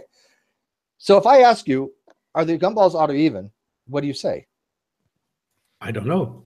Okay. So you're taking an agnostic approach, right? Correct. Okay. Now, with the agnostic approach, you lack a belief in even. No, I don't lack anything. No. Well, yeah. Well, hang on. Listen to me. If you do not believe that even is the case, you lack a belief that even is true. You do not hold that position. No, if I lack something, it means that I'm missing something that I should be having to make it better. Listen carefully. If you cannot say Why I are you so believe they're even, condescending and saying, listen carefully? Why don't you listen to what I'm saying carefully?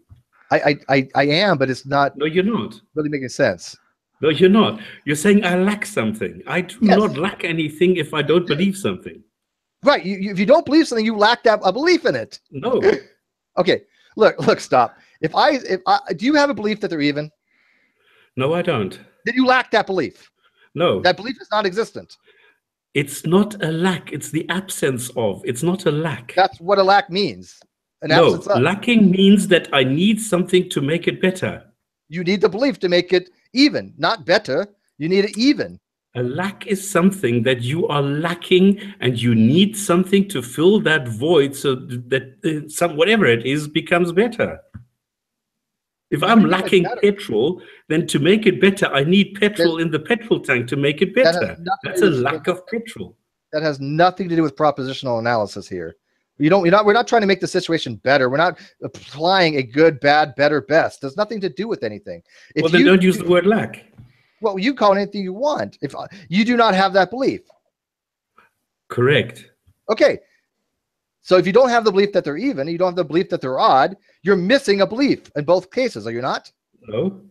You do not have that belief. Those beliefs I'm not missing anything. I just don't have the belief. It's absence, an absence of a belief. I'm not lacking anything. It's just not there. And then you're using these words in atypical ways that would be like a creationist to me. You sound just like a creationist at this point. You're using these words. What you're saying that other people do for Muslims, you're doing right now. Stop. No, you absolutely are. If you look at the word lack, what does the word lack mean? Means that you're missing something. You lack something. You do not have. You're without it. I'm not missing this. You're without belief. I'm not missing anything if I don't have a belief in something that is whatever. It's just not there. Have you ever heard the term lack theist? Yes, it's terrible. Okay. Well, it's not. It makes sense. It doesn't make sense. That's why it's terrible. Okay, so how about you're without? You're without belief. Great. Let's take it. Okay, fine. So I don't know why you have a semantic argument. Because it's wrong. Right, so you're without a belief that they're even, and you're without a belief that they're odd. Correct. Correct. Okay, so you're agnostic on it. Correct. Okay. Now, a soft atheist would just say, I'm without a belief in even. Okay, your definition of soft. I don't know why you need to be soft and hard. An atheist is somebody who does not believe something that somebody else believes. Okay, if somebody believes it's even and I don't believe it, then I am atheistic towards that belief that it's even. Do you remember when I said that the soft atheist position and the agnostic position are identical logically? Yes. Let me show you why now. The agnostic position you have right now toward the gumballs is you're without a belief in even and you're without a belief in odd, correct? Correct.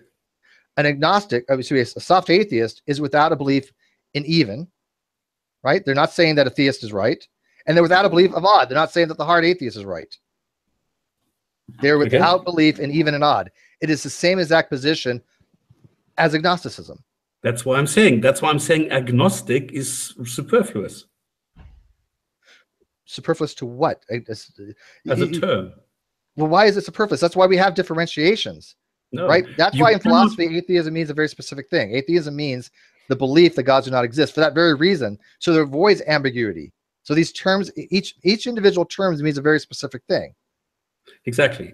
And this is why if you do not know if the number of gumballs in the machine is odd or even, and you are agnostic, everybody is agnostic because nobody can know. So what is the point of having the word agnostic? Why are you talking about knowledge? This is another thing that I don't understand. Why do you keep bringing up knowledge? These are not knowledge claims. These are belief claims. Okay. Now you can argue that epistemics is knowledge and beliefs and stuff like that, but the reality is nobody's saying that you have to know that it's even or odd, or that God exists or God does not exist. Nobody's arguing that. Okay, then my mistake is that gnostic and agnostic for me are knowledge claims, and that is my mistake then. Sort of, but I mean, what do you think an agnostic atheist would mean? If for how do you interpret agnostic atheist? Because it is nonsensical for stupid. It Okay, doesn't so make you agree sense that- because an agnostic is somebody who does not know if a God exists, but nobody does. So that doesn't make sense. And the atheist is somebody who does not believe what the theist believes. And that's the end of the story. You can't know it anyway because knowledge is a subset of beliefs. But there are people that actually claim to have knowledge. You're saying that a person I who know says, that. I know And God I think does not they're wrong. exist. Okay. But they don't think they're wrong. They think they're justified. And they can be. They believe that. It's a belief. Exactly. It boils Well- down to a belief, but not knowledge. But you know, they can. Here's what you don't seem to understand. You can have knowledge, and knowledge is a type of confidence level. A person who says, "I believe God exists," or "I believe God," or excuse me, "I know God exists," or "I know God does not exist," can have an epistemic claim, a burden of justification that is meetable. Okay, it's very, very high, but it's possible. A hard atheist, Ozzy, for example, is a hard atheist. He says he believes God does not exist. Okay, he I don't think he says he knows, You right? don't understand what I'm saying. I am saying that if you are telling me I am an agnostic, it doesn't make sense because everybody is an agnostic regarding No, gods. that's not what these words mean. It means you do not have a position, that you suspend judgment on it. It's not just I don't know. It means I've literally suspended judgment on the claim. Okay? So not everybody is agnostic. If I say I believe they're even, am I no longer an agnostic? Yes, you're no longer an agnostic. You made a judgment on the proposition. No, you still don't know. But that's not what it means. Agnostic just means I don't have a position on the proposition. Okay, then that is my mistake because for me, if I'm agnostic, I will say I know that this number is even. Yeah, then you have a misconception what agnostic means. Huge. Because, like I said, an agnostic, on the gumball analogy, you don't have to know anything. All you have to say is, I have no warrant, or excuse me, no justification. A warrant technically is a justification relates to the claim, but I have no justification to say they're even. I have no justification to say they're odd. Therefore, I take the position that I cannot say they're even. I can't say they're odd. I'm taking the we'll call it the null, if you like to use that, or the suspension of judgment. It has nothing to do with knowledge. It's actually a lack of knowledge. I lack the knowledge to say that they're that have any information that they're even and any that they're odd. Can right? But as soon as I make a decision, another position. Well, hang on. Once I make a decision, once I say I believe they're even, right? I am no longer agnostic. I have made a propositional evaluation and I've assigned a truth value to it. Okay, this is where we part ways because I believe something is different than I am agnostic on something. Well, it is. I believe X is not an agnostic position. Correct. Right? So what is agnostic position? If I say I believe that they're even, I am no longer agnostic on it. I've evaluated Exactly. it. That's not what you're You arguing. can't know it. Okay, so what is the difference between not knowing and not believing? Well, if you don't, first of all, if you don't believe something, you can't know it. Right? Agreed. Automatically don't know something if you don't believe it. Yeah. Knowledge is a subset of belief. Yeah. Okay, and? So if I say I don't know something, that's fine, but I can still believe it. Okay, can you be agnostic and still be an atheist? No. That's a trick question. In philosophy, no. No. Exactly. Exactly. So you can't be that. So it doesn't make sense. Wait. Agnostic because you cannot be agnostic atheist. Well, I agree with you. I think agnostic atheist is nonsensical. I've been saying that for a while now. So you can only be an agnostic atheist. You can't be anything else. No. You just said agnostic atheist is nonsensical. You just agreed. It's nonsensical on the You cannot be agnostic atheist. unless you're a hard atheist. But again, you're confusing two different things.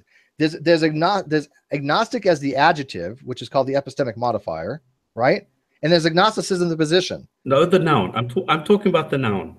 Okay, agnosticism is mutually exclusive from atheism. They're two different positions. They both fall under non-theism, but they're mutually exclusive. You either are one or the other. You either say I suspend judgment on it, or I evaluate the proposition. Logically, it goes as follows. If I have a proposition P, some God exists, a theist would affirm that, called BP, which is believes P, right? BP. The atheist would say, I don't believe the proposition, or B, not P. And the agnostic says, I don't affirm either one or reject either one. I am not BP and I'm not B, not P. That's the logic. I don't do that. I say I am always going to be not knowing if a God exists, but I believe that it doesn't. That's it. Okay, that's a hard atheist. Yeah. Okay. Okay, and I don't call it that. Okay, but we can stop this now because this is just, okay, you can call it anything you the want, but you're definition just of making semantics. Sorry, the definition of Gnosticism where I differ. But here's the thing, Stop. All you're doing is you're holding these positions and you're trying to label them something else in order to avoid an epistemic warrant or some epistemic justification. That's dishonest. It's just straight up dishonest. Why don't you just own the burden of justification? It's not hard for an atheist to have one. I can, as an agnostic, I can play the atheist and I can easily, trivially discharge the burden of justification. Okay. Can you do that for us, Steve? Can you do that so we can all hear it from you? Sure. I could do it many different ways. Pick a God. I am atheist because towards the omni God, because an omnibenevolent God is self-contradicting. The Ansel God is self-contradicting. You cannot be all benevolent and all just at the same time. The problem of evil, an all good God, right?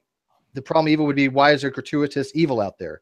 The problem of divine hiddenness. I'm a non-resistant non-believer. There should be a God out there that, if the God exists that wants to have a relationship with me, then he should be able to reach out to me and I should be able to see him. But there's a divine hiddenness there. These are all evidential arguments against the existence of various types of gods. Now, granted, they are local atheism, right? It doesn't necessarily get you to a global, right? But you can use step by step to say, look, at all these arguments are against the existence of these gods. I have enough sufficient position that I will say that tentatively, provisionally, I do not believe any gods exist, because I have all the arguments I've heard I can refute, and there's no substantial arguments to support my belief that gods exist. Therefore, I reject that, and I believe that gods do not exist. That is a perfectly sound way to say I am justified to believe that no gods exist. Could we just make it shorter than that, Steve, and just say, without going into the arguments, because most atheists will not know the arguments. You can just say that, yeah, I provisionally take the position until such time there's evidence presented to me to where I'm justified to hold an atheist position. There you go. Exactly, that's the shortest one. Yeah. Or if the way I say, tell me where I'm wrong. If I am wrong somewhere, if I just say, I reject the theist claim because there's no good reasons and evidence. I have. Well, that's a problem. That gets in the what's called the equivocation of evidence, right? Because when you guys say evidence, most people think scientific evidence, empirical evidence, right? But when a theist does evidence, they don't mean it like that.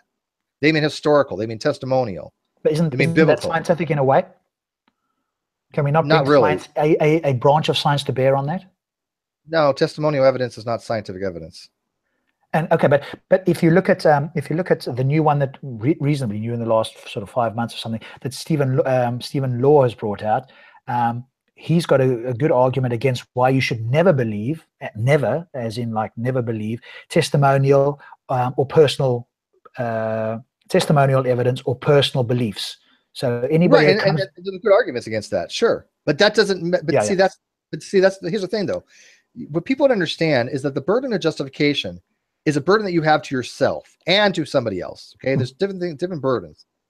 If I want to believe something to be true, I need to justify it to myself, regardless if I'm trying to convince anybody else. I have a personal burden of justification. Yeah. Sure. A lot of people don't understand that. They think a burden is just, oh, I need to prove something to somebody else. No. Matter of fact, if I say gods do not exist, I do not have to prove that gods do not exist. That is not what a burden means. Yeah. People confuse that an awful lot for some reason. Yeah, agreed. Because they're so used to scientific evidence, right? Because in a court, you have to prove something, right? Or in science, it's unilateral, right? If I make a unilateral argumentation that Big Bang cosmology is wrong, I have the onus. Only me. Nobody else, right? You don't have to prove to me that the Big Bang model is a valid model, right? That you don't have the onus to do that. But I have the onus because of the way science is set up, that the person making the claim has to provide the evidence against it. That's fine. But philosophy doesn't work like that in this regard. This is what's called a dialectic. This is two people having a conversation. These are two groups of people, the theist, or the non-theist, or the theist and the atheist, whatever. Those types of arguments, both parties always have a burden of justification. So when an atheist says, I don't have a burden of justification, they don't understand the Tolman method. They don't understand argumentation theory. They don't understand epistemics. I just had a conversation with Alex today, right? On my Facebook page. You know Alex, right? Cosmic Skeptic? No. Well, I know him too, but I need to get back to him on something.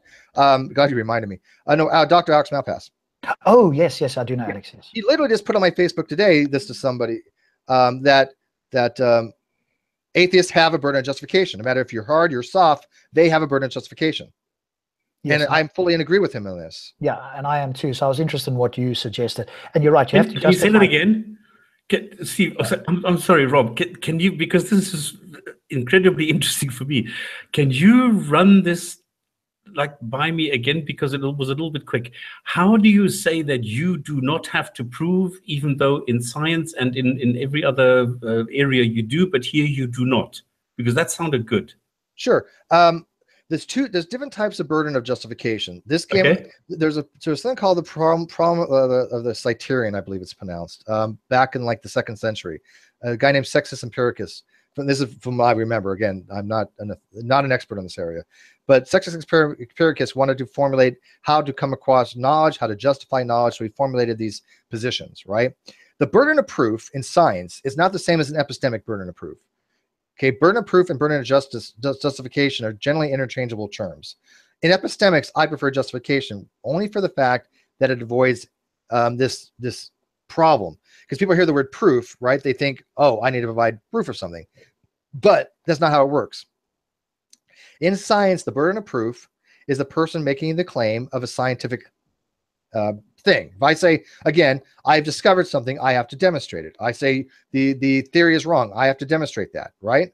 But they don't prove it. They never prove it. There's no saying as proof. No, that's cool. Okay. Now, in philosophy or in epistemics, the burden of proof means that am I warranted?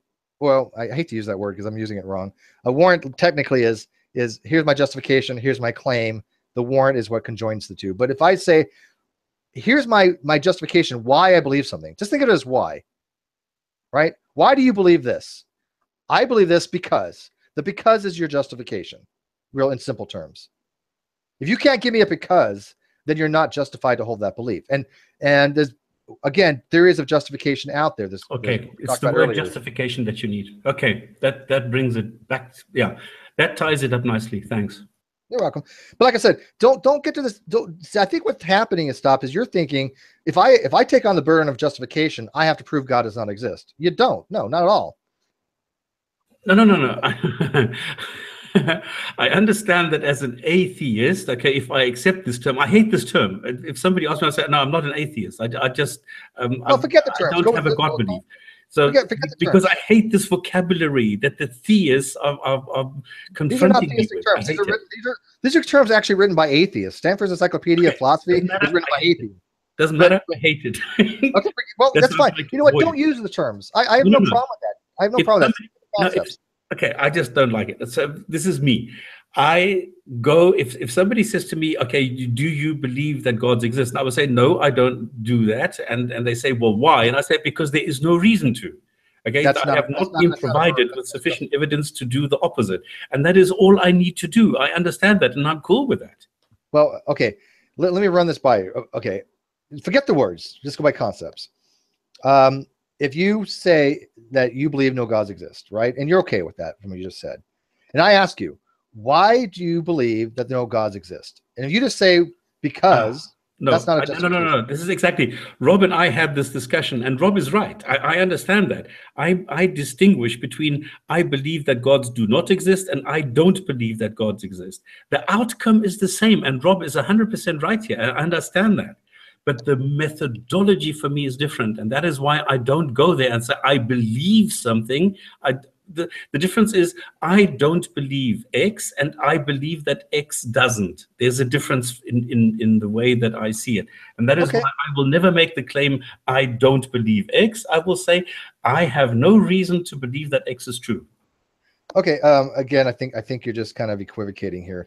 I think it is, but the reason though, Steve, is because Stops does not want to get drawn into defending his world. He doesn't like the word. No, correct. It's a secondary effect. Yes. Defending his world. I understand. He only wants to question theists. He doesn't want to be questioned by theists. Right. And I don't mind being questioned by theists. And I guess I don't mind being questioned by theists. I totally get why Stops doing it, But I'm telling you right here and now, if you looked into this more, and I'll help you with a stop, there's ways to discharge your burden very quickly, very easily, and you're done with it, and they don't have to go down the route with you anymore.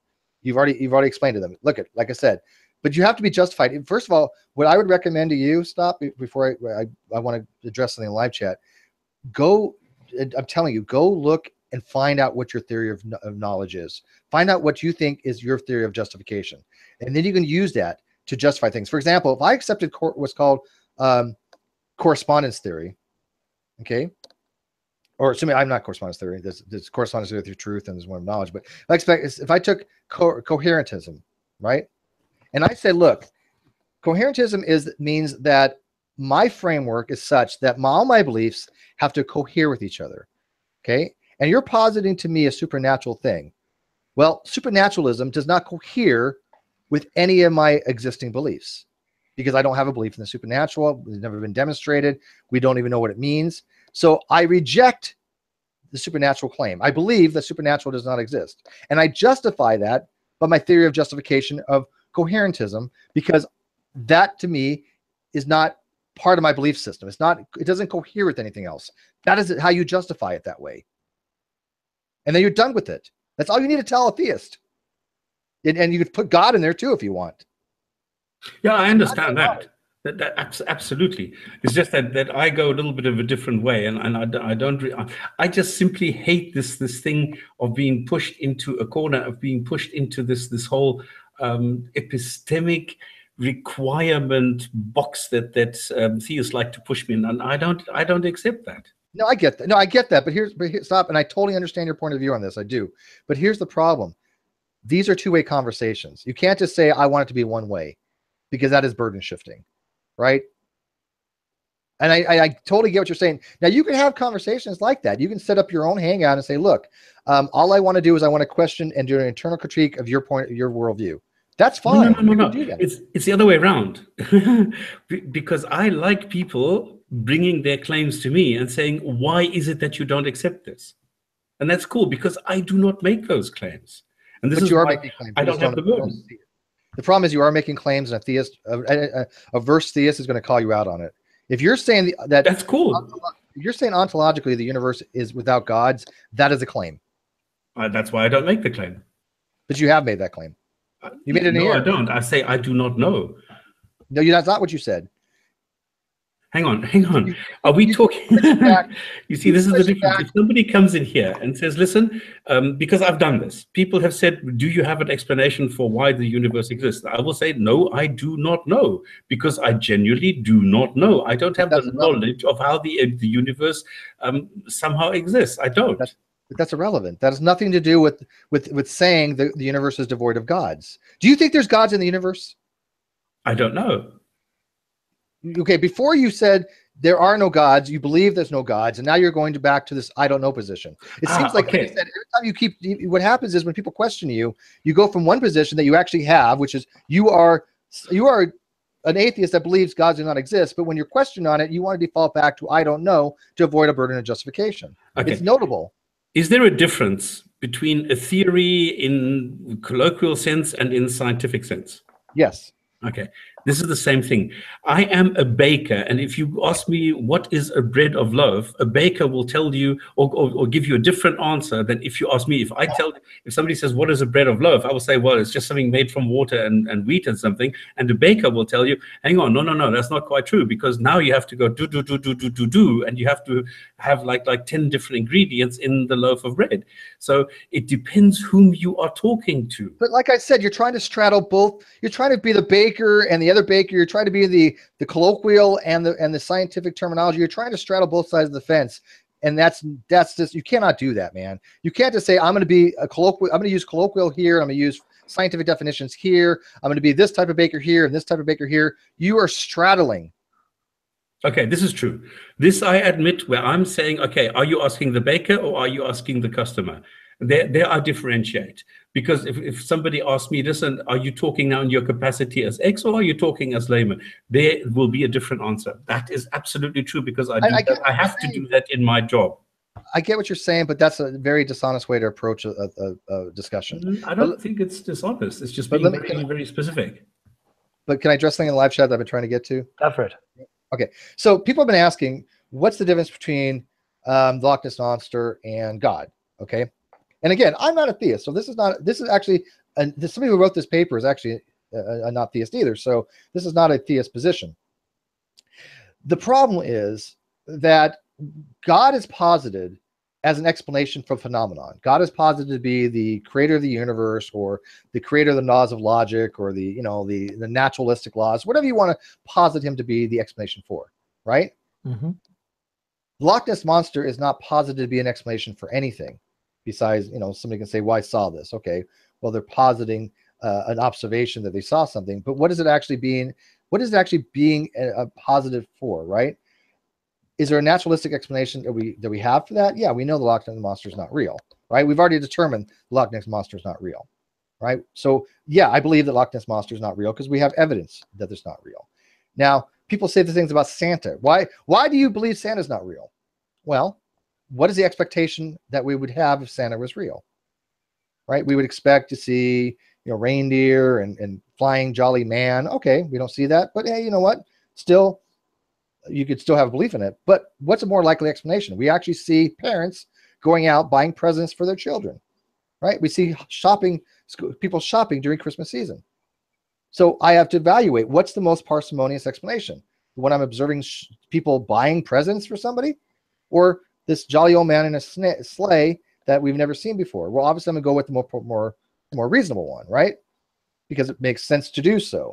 So I can say that I believe it is the parents doing that. If I believe the parents are doing that, I therefore believe that Santa is not. So I can make that argument, right? I don't have to be agnostic on Santa, right? So people use this analogy. Well, how can you be agnostic on God but not agnostic on Santa? For that same reason, right?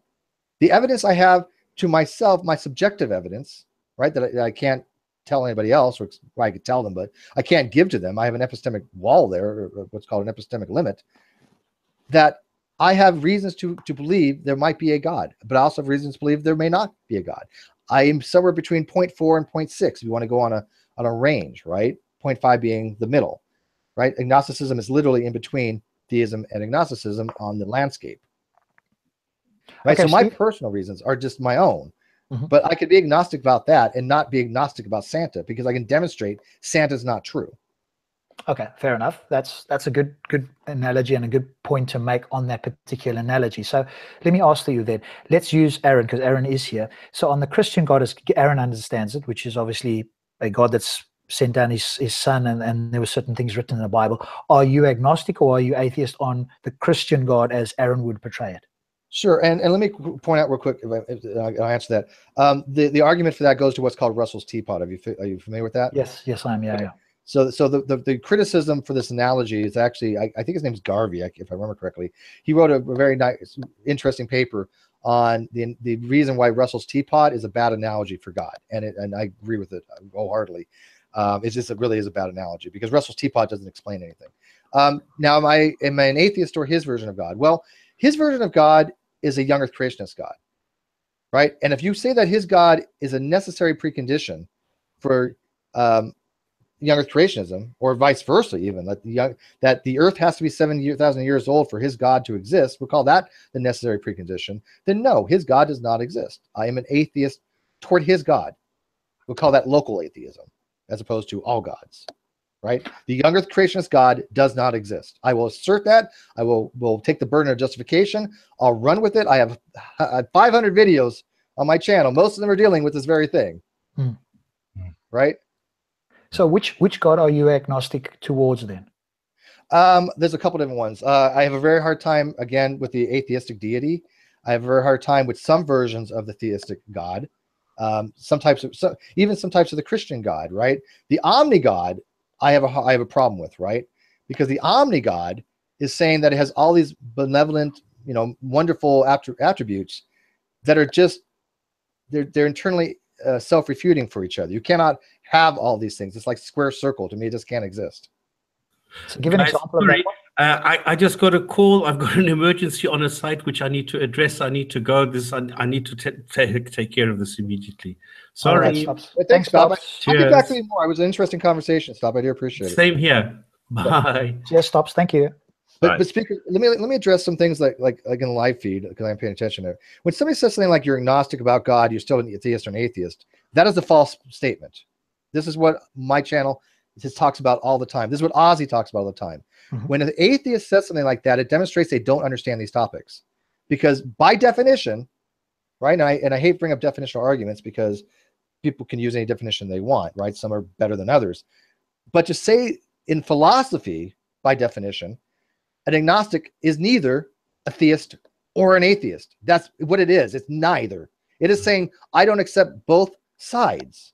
And for them to assume atheism, right, or to assume agnostics into atheism, to me is dishonest, right? It's basically saying no different than a theist saying, well, you know what? All you atheists are theists. So I'm going to assume all atheism as theist. It's a dishonest approach to take. Now, if they want to accept a colloquial definition, they're more than welcome to. But that's for their own position. You cannot apply your definitions to somebody else. Just like I cannot say the theory of evolution is just a guess, because theory means guess. Is that a true statement? Well, technically, colloquially, it would be, right? But is it true? No, we all know that it's not a guess. It's a fact. It's reality. It's a model. That's why I don't accept the colloquial definitions for that. If somebody says, one second, let's finish my sentence. If somebody says evolution theory is a guess, they obviously don't understand evolutionary theory. But colloquially, that statement makes sense. Would you agree, Rob? Sure. Okay. Well, there you go. That's why when somebody says you're agnostic, you must be theist or atheist, they've never looked into this stuff and read a book. So what they really mean is that it falls under non-theism rather than atheism. Yeah. Yes. I'm fine with There you that. go. Yeah. Sure. Because look at the actual dichotomy, right? P or not P. The dichotomy is theist or not theist. There's a word for not theist. It's called non-theist. And when somebody says you're either an atheist or a theist, game over. No, you're wrong. You're not either an atheist or theist. That is absolutely, completely, utterly, incredibly, astronomically incorrect. Can you tell them why? Because Ozzy has explained it, and I think that would help if you give the examples as to why. Differentiate between non-theist and atheist. Nauseam, and people don't seem to understand this. Because in philosophy, right, in the way that these words are talked about in academics, in courses that Ozzy has taught, atheism and theist is not the dichotomy. Okay? You don't have to be one or the other. A theological non-cognitivist is neither an atheist nor a theist, because a theological non-cog says this proposition makes no sense to me. The categories make no sense to me. I am none of the above. In fact, a theological non-cog would argue they're not even a non-theist, and that's a dichotomy. Yeah, and I think you've made the point, and I would agree with you that that's not an argument that we would even. I think they're crazy. Theological non-cog. Me too. I used to describe myself as a semi-theological non-cog because I realized non-cog was bullshit. But they did have an interesting point, but it really kind of was more into ichtheism, and that a lot of these God words seem to be kind of vague and nondescript, like Trinity. The concept of Trinity just makes no sense to me, right? Oh, you can ask Aaron about that. But before you do, before you speak to Aaron about that, in the chat they're asking you, so do you believe a God exists, yes or no? And the answer to that is, I believe that I cannot answer that question. So here, let me look at it this way. I do not believe that gods exist, and I do not believe that gods do not exist. I have no belief either way. That's what agnosticism is. Okay, it's a suspension of the judgment. Okay, so if we take your non-belief position as far as the claim itself. Okay, so if we take your version of that, that's essentially sitting on the fence. I haven't made a decision either way. Right, and by the way, it's funny they think that I'm a terrible. These are the same positions that Ozzy has. It's the same position that Alex Malpass has. It's the same position that every PhD that I know in philosophy has. I've never met one that doesn't. I'm happy to go with the experts, to be honest. So yeah, I'm going to slightly modify my position. The last 3 years from these people. Yeah, right? having spoken to you, I won't refer to myself as an agnostic atheist. I will just say I'm an atheist. So yeah, I will modify my position based on. Have you seen the video? I've seen one of them with Ozzy, and I'm not sure if it's the same one. Maybe there's some other ones. The one that Matt has actually explained why agnostic atheism is nonsensical in regards to the soft atheist position. No, I don't think so. I'd have to look that up. It's on Ozzy's channel. Oh, okay. Look at it. And I'm going to be having a discussion with Anthony Matabasco pretty soon. I've actually did a kind of a critique on his street epistemology that I've just sent to Ozzy the other day. Okay. He says he doesn't really agree per se, but he found some things interesting, and so we're going to be talking about that in the next couple of days. Oh, cool. Hopefully that'll come up on the debate Google Plus so we can listen in. This is the creationist level stuff that I deal with. People say like philosophers are not experts. You got a PhD in philosophy, you're an expert. That's like saying, oh, scientists aren't experts, or a PhD in biology isn't an expert. In biology, they're an expert. Yeah, in a particular field, they are, no doubt about it. So I'm going to modify my position and just say I'm an atheist based on what you're talking about, because I do not believe God exists. But I was more curious for yourself, which is, when propositions have been put to you, seemingly, as far as I can tell, and tell me where I'm wrong, no, actually you didn't. You said there were a few that you were still agnostic about. But if a proposition is put towards you, Steve, and they say, hey, here's my version of a God. It is one that created the universe but did nothing else. What would you say to that? How do I have enough information to evaluate that either way? Okay, so I guess my response to you would be, and tell me again where you would challenge me or correct me, is I would say that supernatural claim has been made with no good reasons or evidence. Okay, or just there's no good reason to suspect that. So based on that, I'm rejecting that claim. And therefore, based on rejecting the claim, I do not believe that deistic God exists. See, I don't think that's a good way to justify it, personally. Okay. Why not? I'm happy to because all you're doing is you're just missing a claim outright. You're just saying, I have no reason to believe you. And that's not how you argue something, right? You need to give reasons why you don't believe something. Okay. You need to say something like, an atheistic deity I believe does not exist because this. Sure. That's how I justify things. I state things in the positive. You don't not everybody has to do that, right? I mean, there are times where, if you say, look, I have an invisible purple unicorn in my bathroom. Do you believe me? I'll tell you why. I'll say, well, I believe that you do not, and here's why I believe that.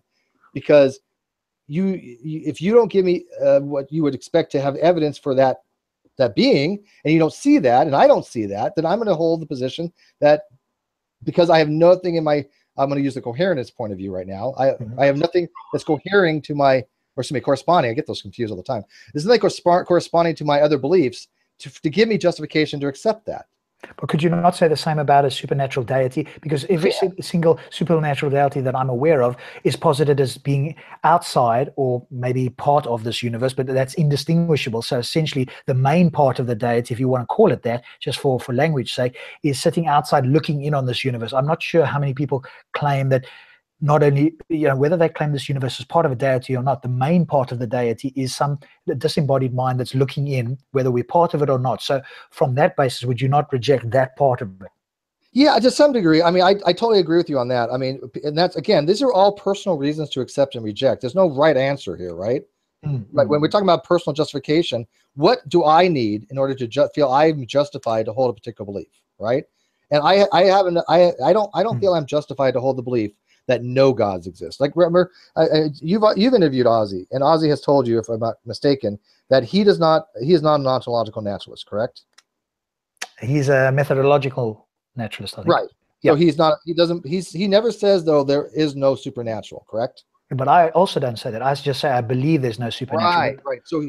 So in that regard, though, he's kind of agnostic toward the supernatural claim, right? He doesn't say supernatural does not exist, but he'll say God does not exist, right? Okay, so you're differentiating God with supernatural. Well, what other? Well, no, that's not what I'm doing. Follow what I'm saying here. He's willing to say he's justified. He feels he's justified to say God does not exist. Yep. But he does not have enough justification to say supernatural doesn't exist. Okay, what is supernatural though? Well, that's the problem. There's no really one set definition for it. Because most human beings, people have to bring their own definition for it. Okay, but when most human beings speak about that, because this is something else though. When most human beings speak about supernatural, especially if we're talking about theists, they're talking about that which is outside of the universe, that created the universe, that may or may not be part of the universe, that is looking in as a disembodied mind, essentially. Yeah, that's a hard one to like really kind of like agree with, right? I mean, I've asked this question to Hugh Ross, right? I said, Hugh, do you? I call him Hugh. How point? Yeah, like we're on first name basis. But I asked him. I said, do you subscribe to A theory of time or B theory of time, right? And he had a great answer, although it was a crappy answer, but I mean, it was funny. He said, I subscribe to God theory of time, or G time.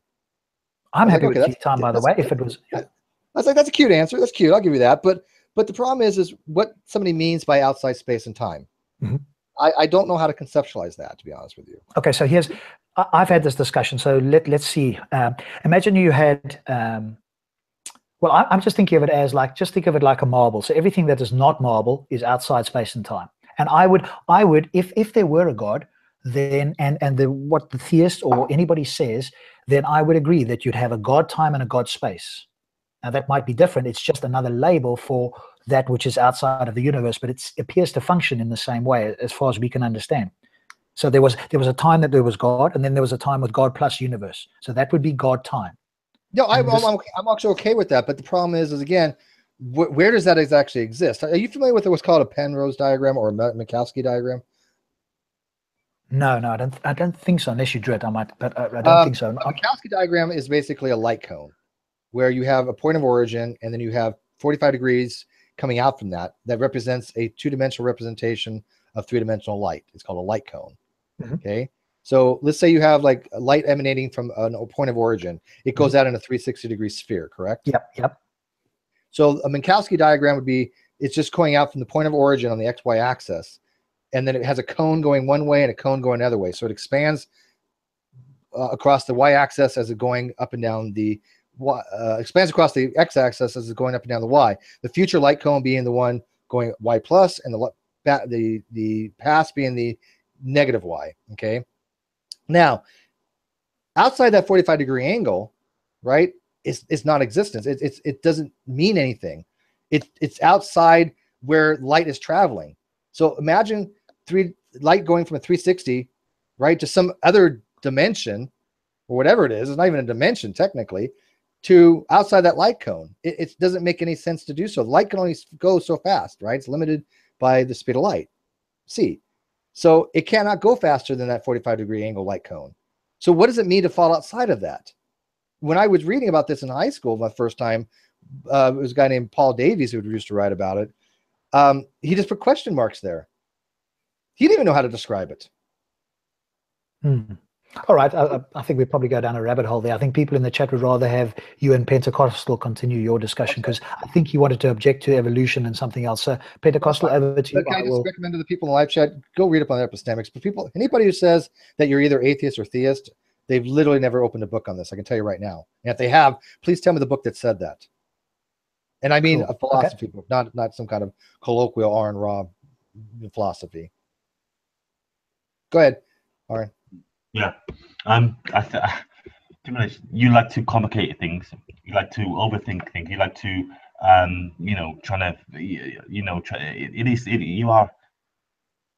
basically, it's simple. Obviously, there is a creator, and everything came to existence through a creator. Going by logic, logically, everything was created. When we go by that logic, we know that there is a creator. Now, you have to obviously, I'm sure you would accept that. No, I don't. So who created the Earth? Why does there have to be a who? So did it just come out of nowhere? No. So how did the Earth come into being? Are you familiar with the Nebula hypothesis? Hang on. How did the intelligent Earth come into existence? The Earth is not intelligent. Are you intelligent? I like to think so, but the people in the live chat don't think so. So why do you say that? It is not in the Earth. Are you in the Earth? Am I what? Are you in the Earth? I'm not in the Earth. I'm on the Earth. Are you on the Earth then? Yeah. Well, half the time I think so, but when I'm talking to some other people, I'm not quite so sure. So how can you say that the Earth's not intelligent when you yourself are intelligent? So I'm saying that a non-intelligent something created an intelligent something. How is the Earth intelligence? The Earth is not a sentient being. The Earth does not have a mind. The Earth does not have a consciousness. The Earth isn't. The Earth isn't. I'm not saying like the Earth can speak and it can talk to us. No, I'm saying that. I'm saying it has no cognitive function whatsoever. It has no executive decision-making abilities. It is inert. It is non-conscious, non-sentient. No, but we are conscious. We are intelligent. We are part of the creation of the Earth, right? We are not created from the Earth. We created stars. Yeah, sorry. We originally were created. The atoms that are in our body were created in stars by a process called stellar nucleosynthesis. Right. So did that? Whatever you just call it. You agree with that? No, hang on. Right. So, hang on. So that term you just said, did that create our intelligence? did it create our intelligence? Our intelligence is an emergent property based upon the fact that we have a brain, and the brain has these physical properties such that allows for consciousness. And where did that brain come from? The brain. Where did our intelligence? Where did our intelligence? If you're trying to do what's called a reductio or reductio ad absurdum, you're not doing a very good job. Everything stems from what's called a causal chain of link. Okay, so everything has a causal relationship from one thing to another. Okay, and you can go all the way back to the beginning of time for that. Is that what you're trying to do? Because I like to skip a whole bunch of steps. If that's I'm just trying to say that your logic is just insane. I don't think you're using that word correctly either. Do you know what logic involves? Some kind of deductive process, like a syllogism, like modus ponens or modus tollens. This is the thing. This is not logic. This is reason. First of all. Second of all, you're making jumps and conclusions because I am an intelligent agent, but it does not require an intelligent agent to make one. That is a fallacy. There's nothing in science or philosophy that says that it requires an intelligence to make an intelligence. Hang on. So you're saying that a non-intelligent something created an intelligent something? What do you mean by create? Do you think that it's some non-intelligent agent got together and just like sewed up a human or something? What do you mean by create? We believe, as a Christian, I believe that God made everything. God created the earth. And how do you do that? God spoke and he came into being. What was the mechanism? In other words, he spoke, and how did the earth come to be? What was the mechanism that related the speaking to the earth forming? See, this is what you're trying to do. You're trying to go into more complex things. You're trying to over complex things and complicate things. I don't do that. I'm asking for an explanation. God speaking is not an explanation. Right? You're trying to. I'm just telling you what the Bible doesn't go into detail how. Then you don't have an explanation. But no, but the Bible says God said, "Let there be light," and light appeared. But that's not an explanation.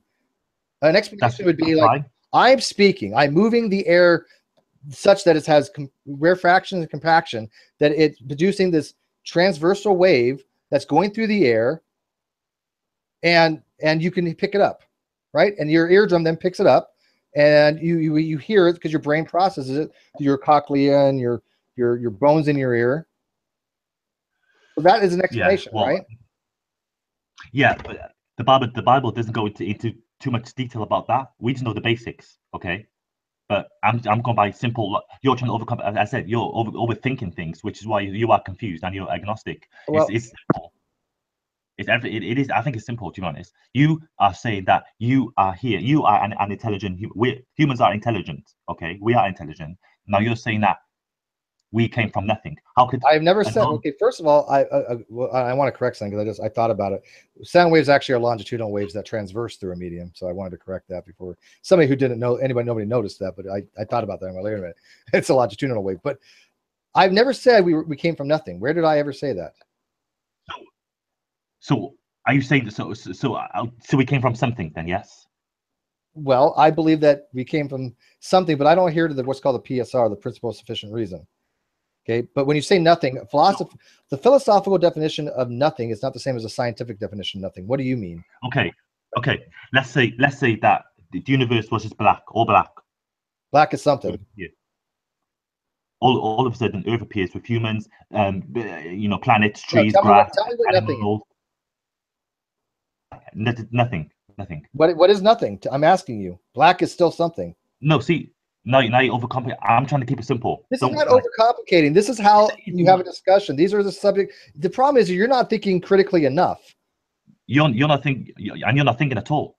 You're not thinking at all. I'm trying to listen, Steve. I'm the one that's not thinking in this conversation. Yeah, I think that's the impression people get here. Okay, so Steve, you can't describe to me what's nothing, and you can't give me a mechanism how God created the earth.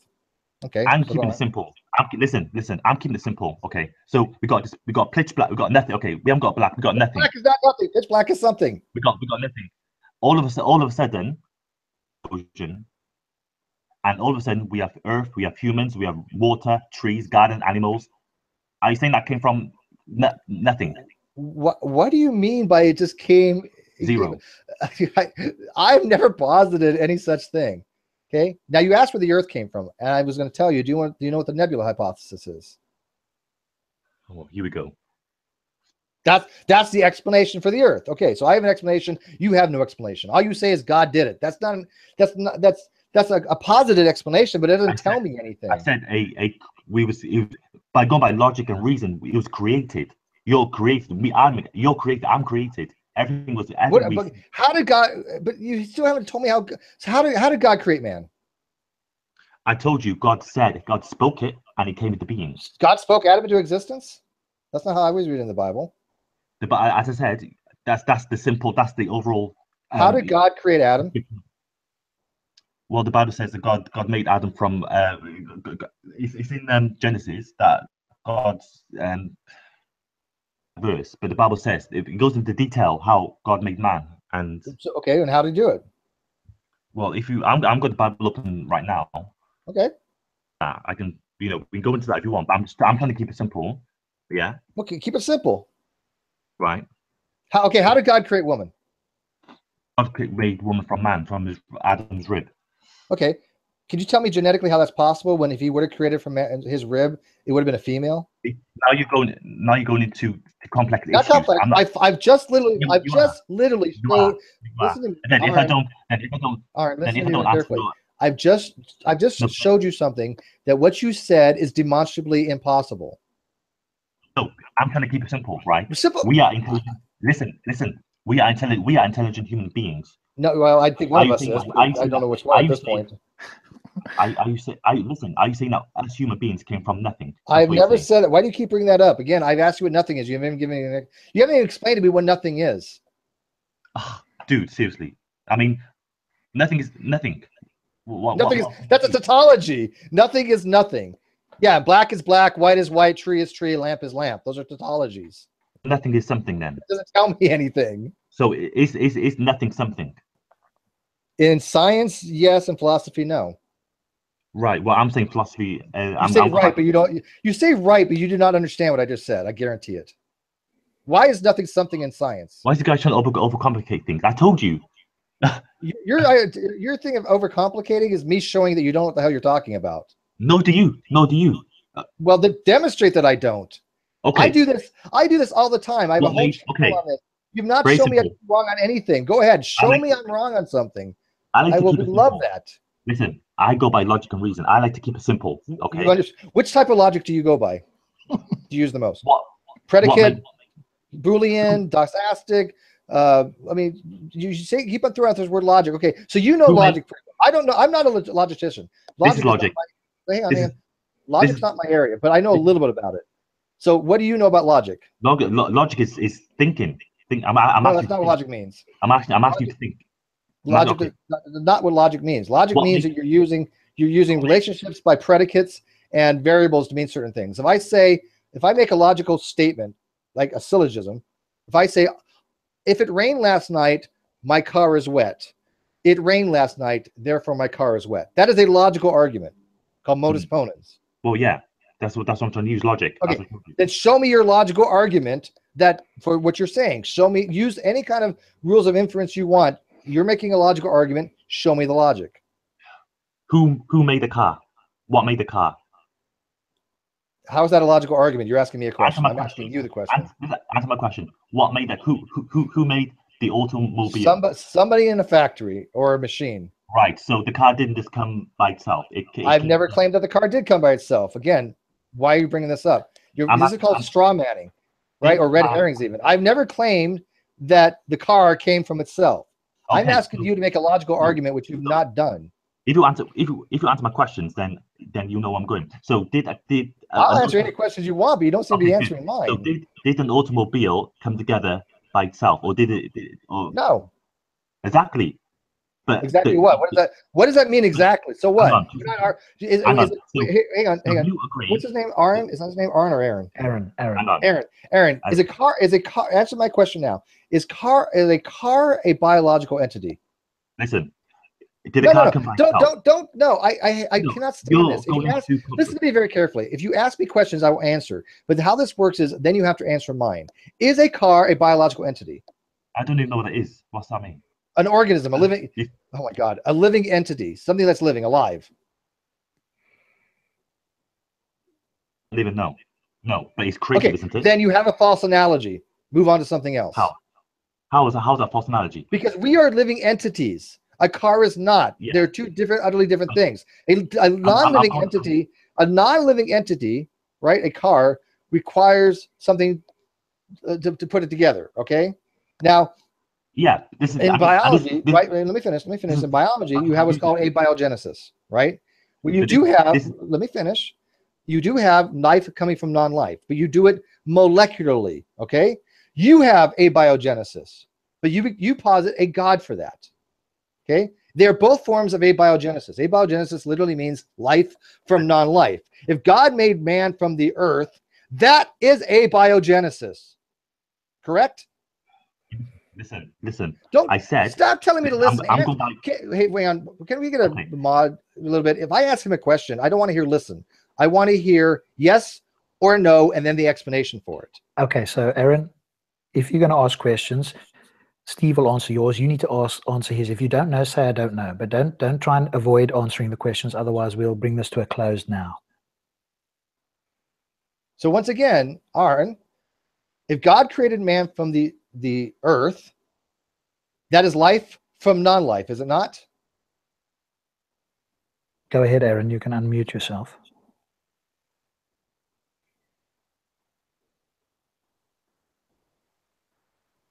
Okay, I can't unmute him here. He's muted, but he doesn't realize that he can unmute himself, I guess. Yeah, you have to unmute yourself. Aaron, unmute yourself. You got 10 seconds. Otherwise, we'll bring this to a close. I apologize, Steve. I thought sorry. So the universe, hang on. The universe is way more complex than a car. Okay, that's not my question. No, do you agree that? That is not my.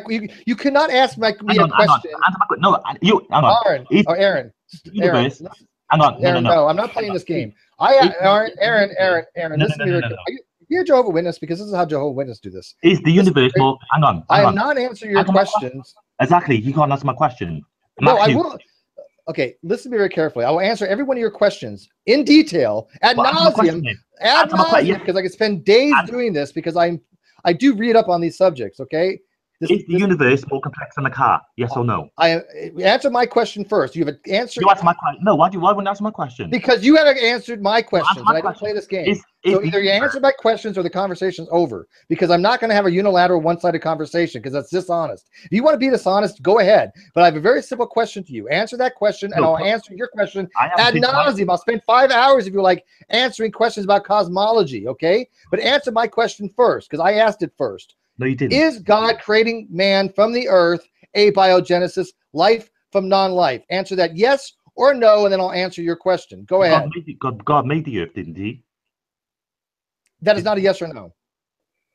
God made the earth, right? Okay, I'm done, Speaker. This is the type of dishonesty that actually you have to say enough. The conversation's over. He cannot answer very simple, rudimentary yes or no. I don't understand the question anyway. It's too complex. Okay. Conversation's over. Oh, see? He can't answer very simple questions. Okay, I apologize for that. I thought don't apologize. No, don't apologize. I want everybody in the live chat to see that, though. This is what happens when you confront somebody with actual evidence and knowledge and use the correct way to approach these types of arguments, right? You don't let them sit there and ask you questions and questions and questions because that is a dishonest way to use a Socratic method. So you just say you're done. He didn't run away. He got kicked, I think. But yeah.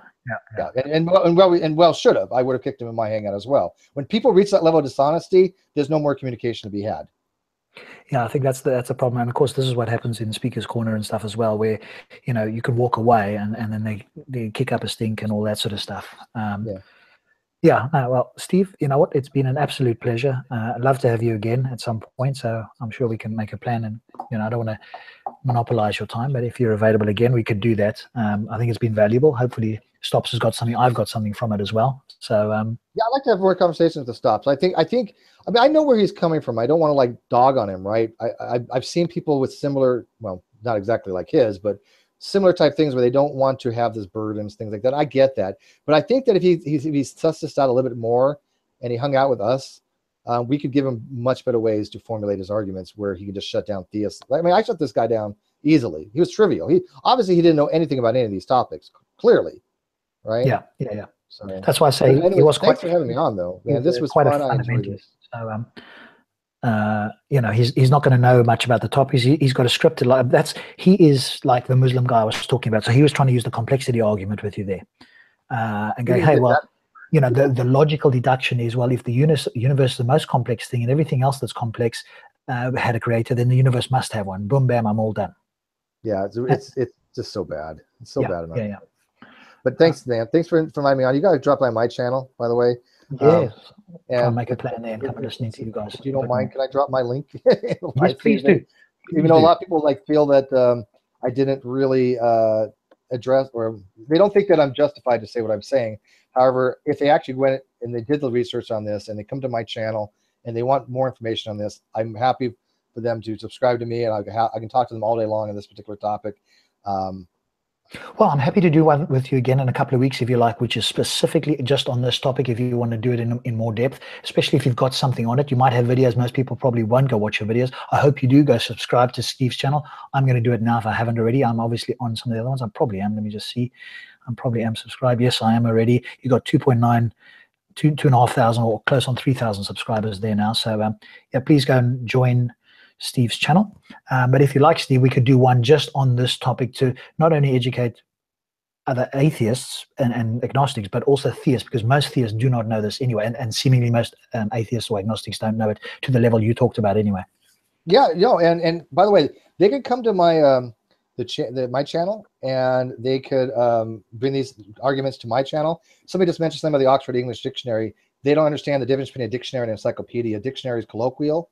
Encyclopedia actually uses the terms properly. There's about 30 different sources from encyclopedias, all philosophical, that supersede an Oxford English Dictionary. So again, these people need to actually go learn about these topics, because they're just throwing out things they're not understanding. Come to my channel. I'll be happy to explain these things to you, along with Ozzy, who's on my channel all the time. Aaron Raw comes in. We like to confront with him. But anyways, I'm going to end on a positive note. I had a really good time. This was awesome. I love stuff like this. I will come back anytime you want, next month and month after.